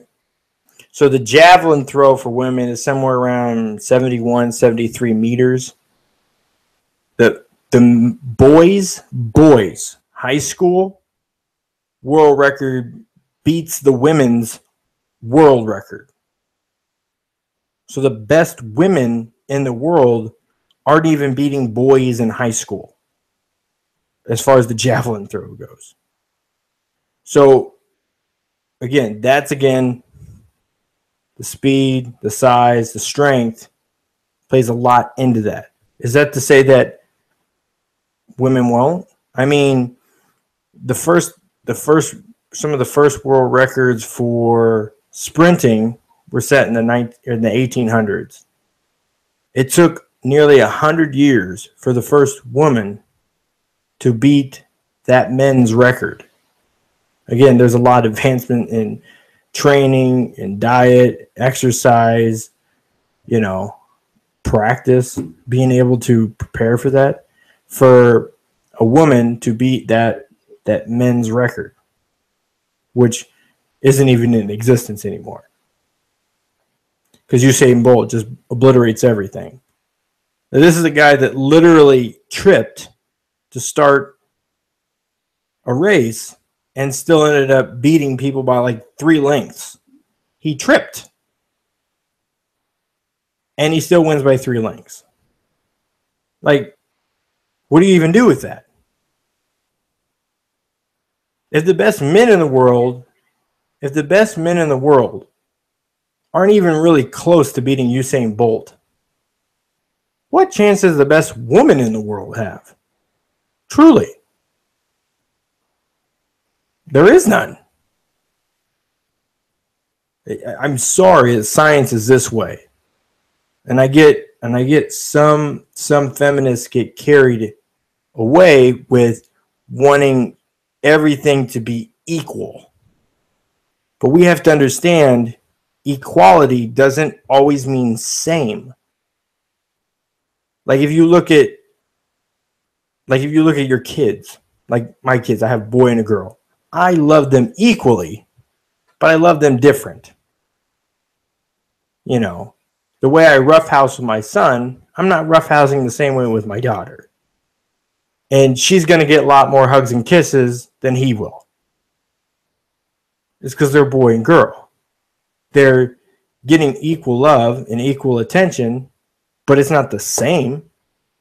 I'm not, I involve her and give her exposure to basically the same stuff, but it's not the same. It's basically the same. It's not the same, though, but it's equal. So being able to say you have equal rights, you do. You have equal rights. You have women's tennis, and they compete against the best level of competition of women. And that's not a bad thing. But the sports are categorized as the sport of women's tennis and the sport of men's tennis. The play is different. Women's basketball, men's basketball. The play is different. The competition level is different. The style is different. If sports decide to integrate, more power to them. But there's a reason that the sports are in a sense segregated or categorized or qualified, whatever you want to call it, It's because that's what's appropriate for competition. So again, it's not a sexist thing to say that I think she'd be ranked 700s. If you understand, especially if you understand that there's over 2,000 people that are currently ranked. So he said she's in the top third. I put her in the top third. And even those guys in the top third, she would probably, because she is so mentally strong, beat some of them. He said, yeah. She's like, so you think, so basically he said she's 700th in the world. She says, you think so? He said, yeah.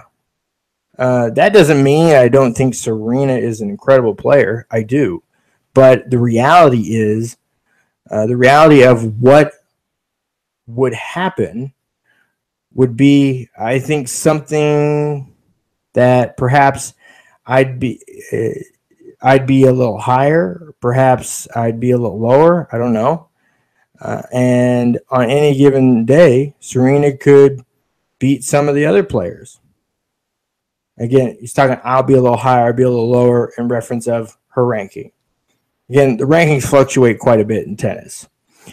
He goes on to say, I believe because she's so incredibly strong mentally that she could overcome some situations where players would choke because she's been in so many times, so many situations at Wimbledon, the U.S. Open, etc.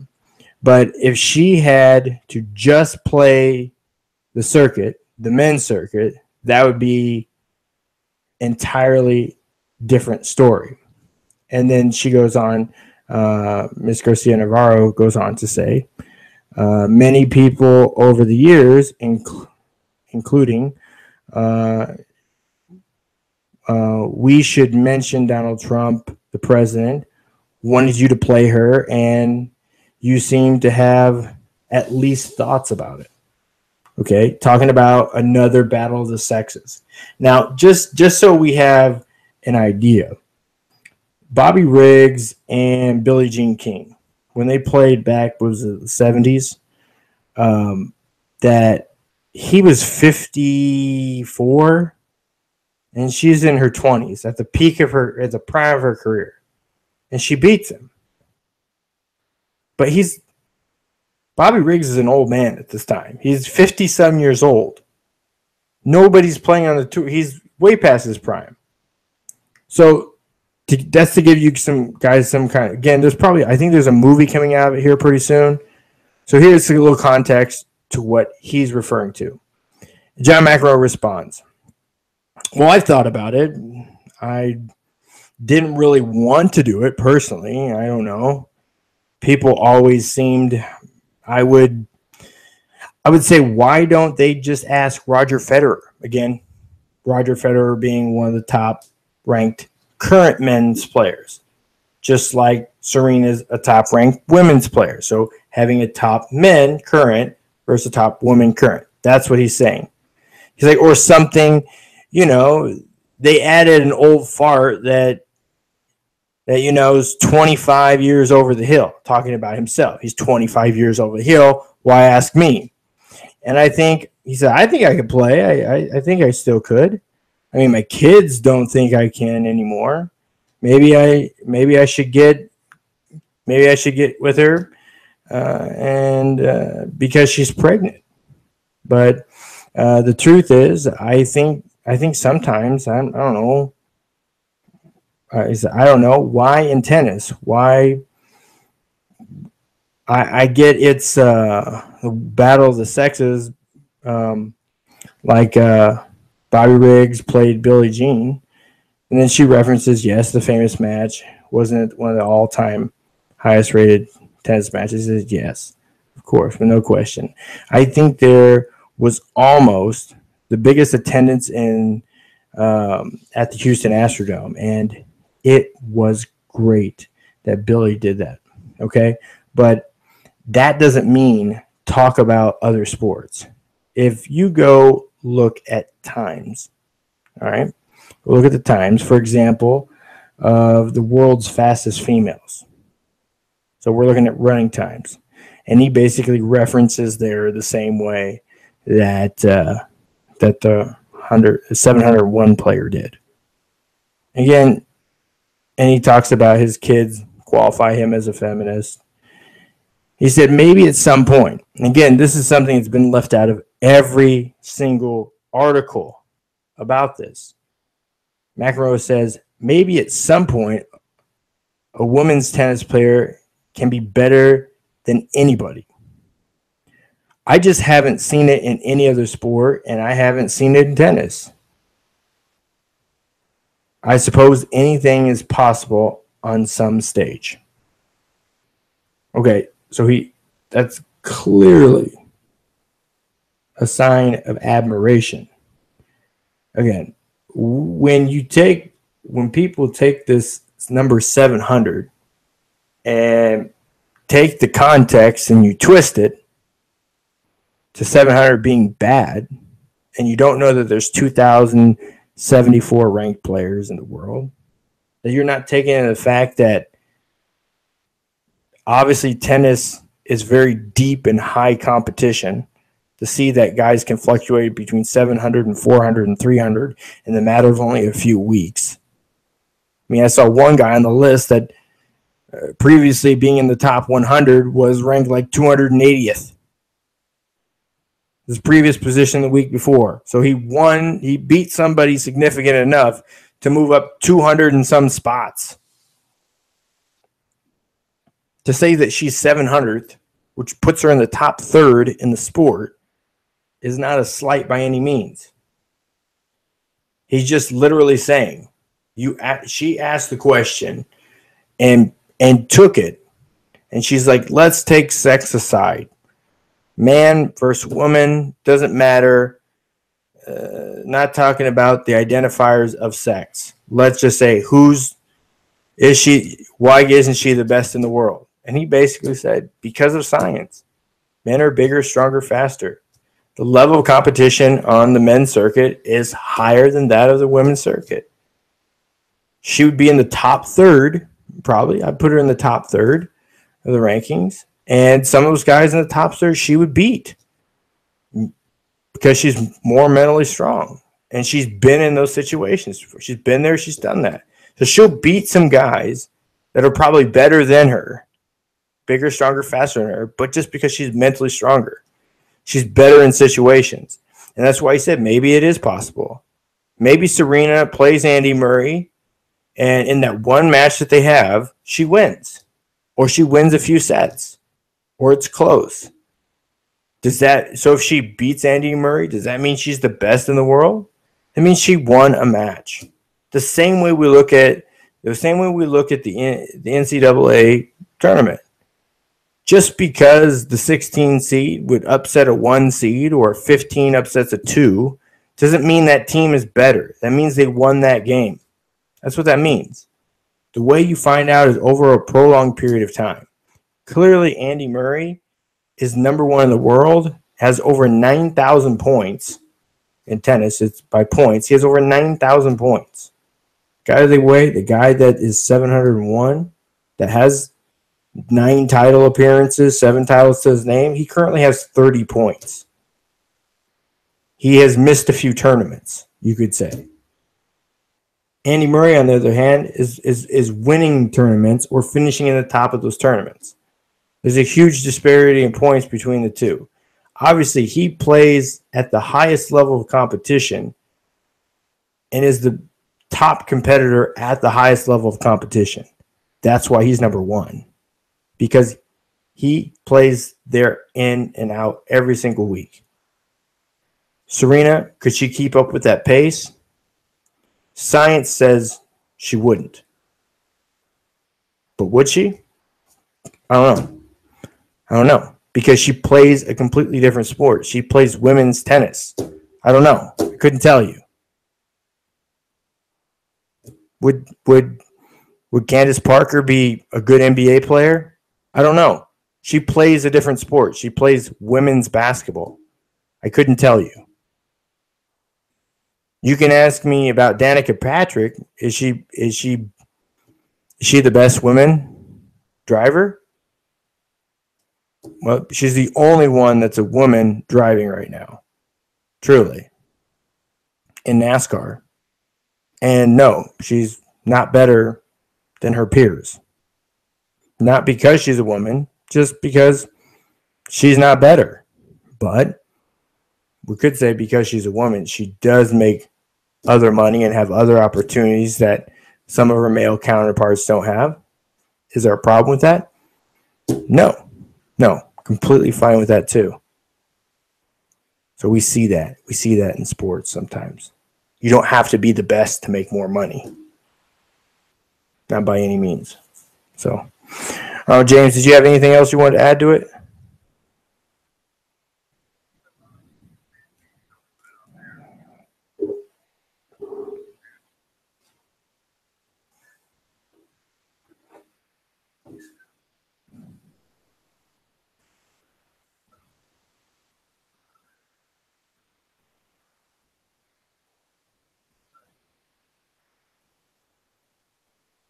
I mean, do you think it's, obviously, first time, again, I find out more of this by doing my research.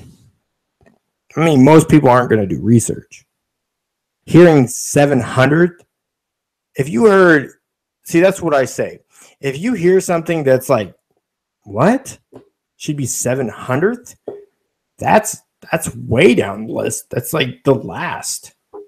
If you're questioning like that sounds absurd, then that means you need to ask more questions.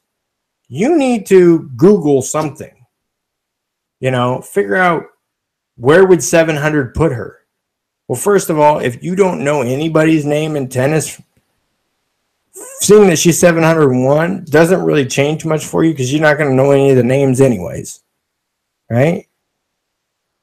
You got to do research into who's 701, who's 700 now, who's 699. Like, see these guys. A lot of the guys down in the 700 are right around 30, 35 points. And only that one guy had titles. But what does that mean? Does that mean that they're not good? No. That means that they're in the top third of their sport too. I mean, just like golf, if you win a green jacket in golf, you're set for life. You're basically allowed into every Masters tournament after that because you're a previous winner. And most tournaments are like that. You win one tournament, you're good. But if you place in every tournament, you're going to make a really good living. You don't even have to win in golf. And you get on the PGA Tour and make a pretty good living.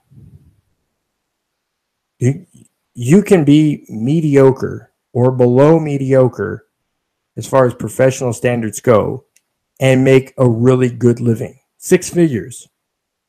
And be mediocre. And then half the year not have to play your sport and still have money. Like, really, it's lucrative. If you can make the tour, it's lucrative. Getting up there is a different story. Golf can be, again, like tennis, a very expensive sport. Time on the range. Time, 18 holes is 3-4 hours long? That's most boxers, or that's probably about the low end, what they do for training on a given day. 3 to 5 days a week. Some are even more than that. So, significant amount of time that you have to put into golfing to be even a scratch golfer, let alone make the tour. But we still have over a half hour in the show. James, I wanted to kind of hit. Have you taken a look at the NFL top 100 list?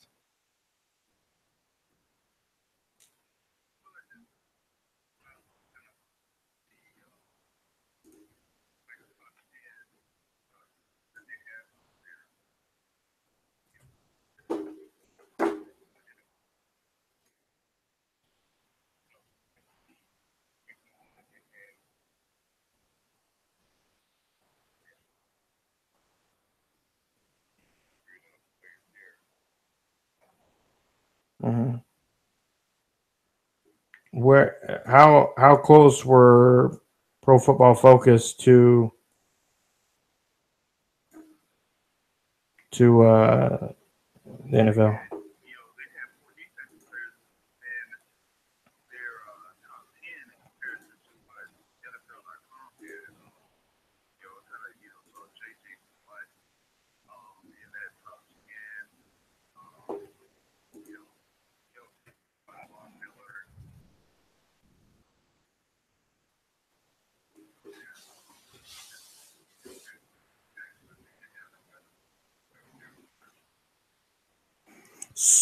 So I took a time to look up the top 25. So on the NFL top 25 by NFL Network. So these are NFL players ranking their peers. Okay.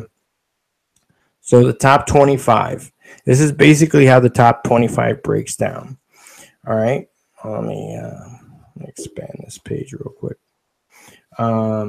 There are 4 players in the top 25 of this year that were not in the top 100 last year at all.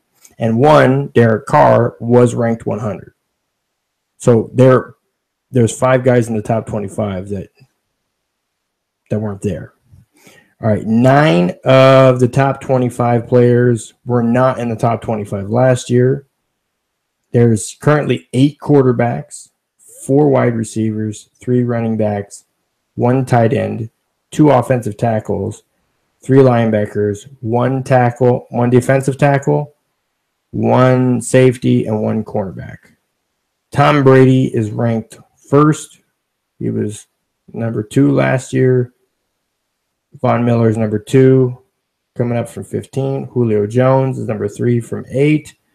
Antonio Brown is still at 4, where he was last year.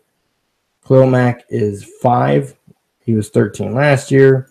Aaron Rodgers is 6. He was 6 last year. Ezekiel Elliott is 7. Clearly wasn't ranked last year. Odell Beckham was 8. He was 10 last year. Le'Veon Bell is number 9. He was 41st last year. Matt Ryan is 10. Wasn't ranked last year. Derek Carr is 11. 100 last year. David Johnson wasn't ranked last year and is up to 12. Eric Berry at 13. Dak Prescott at 14. Aaron Donald at 15.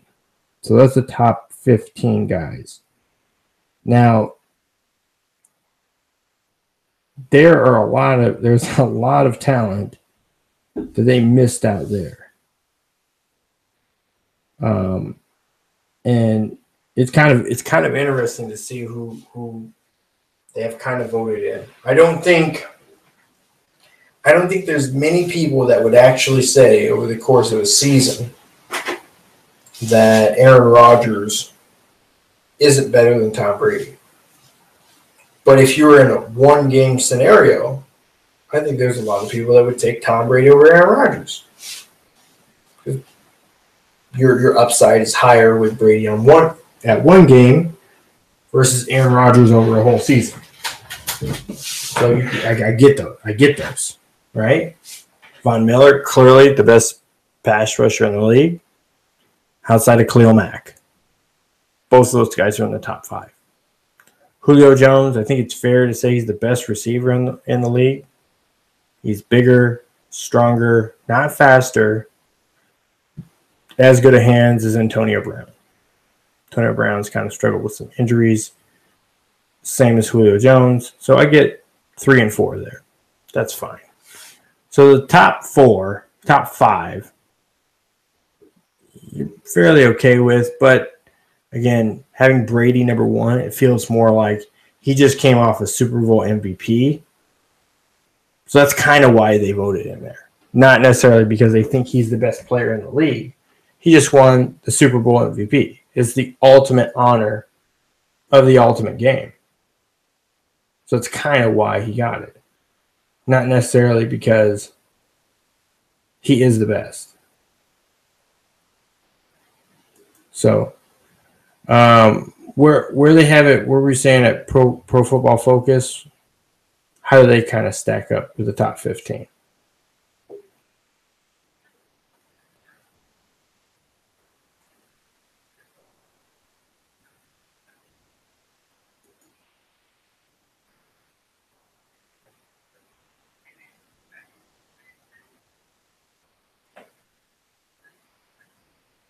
Yeah.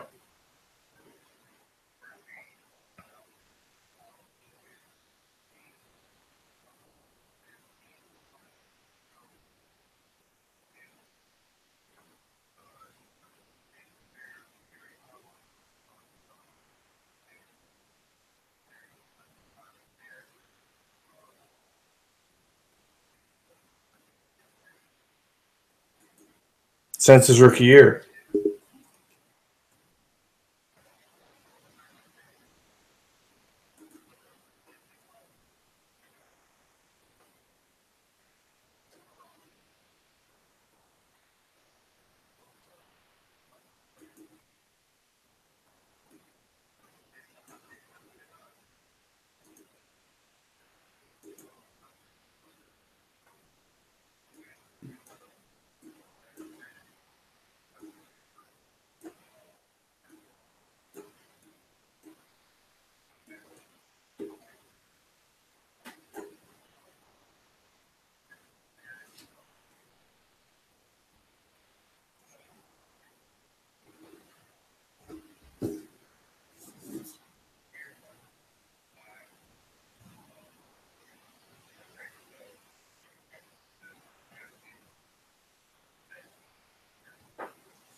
Yeah, it's interesting to see the distinct difference between both.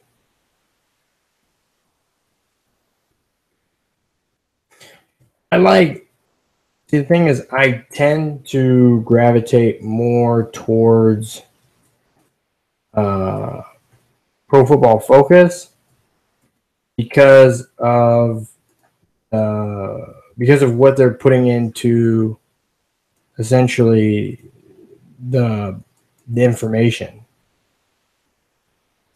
that they're the nuances and stuff that they're putting into the actual grade and how they're ranking them.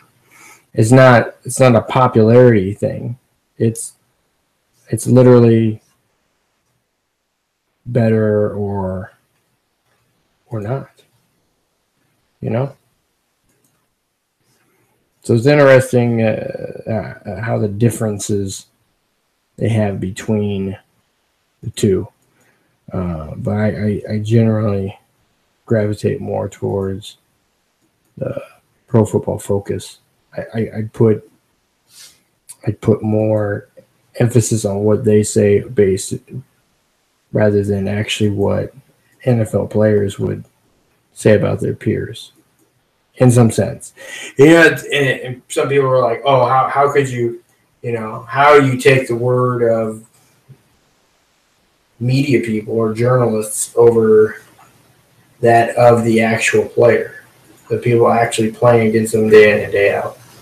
And I guess the best way for me to answer that is, we look at the All-Pro voting versus the Pro Bowl voting. The All-Pro voting is all media. And that is a much more defined and better list, in my opinion, of who the best players are at the end of each year rather than who made a Pro Bowl.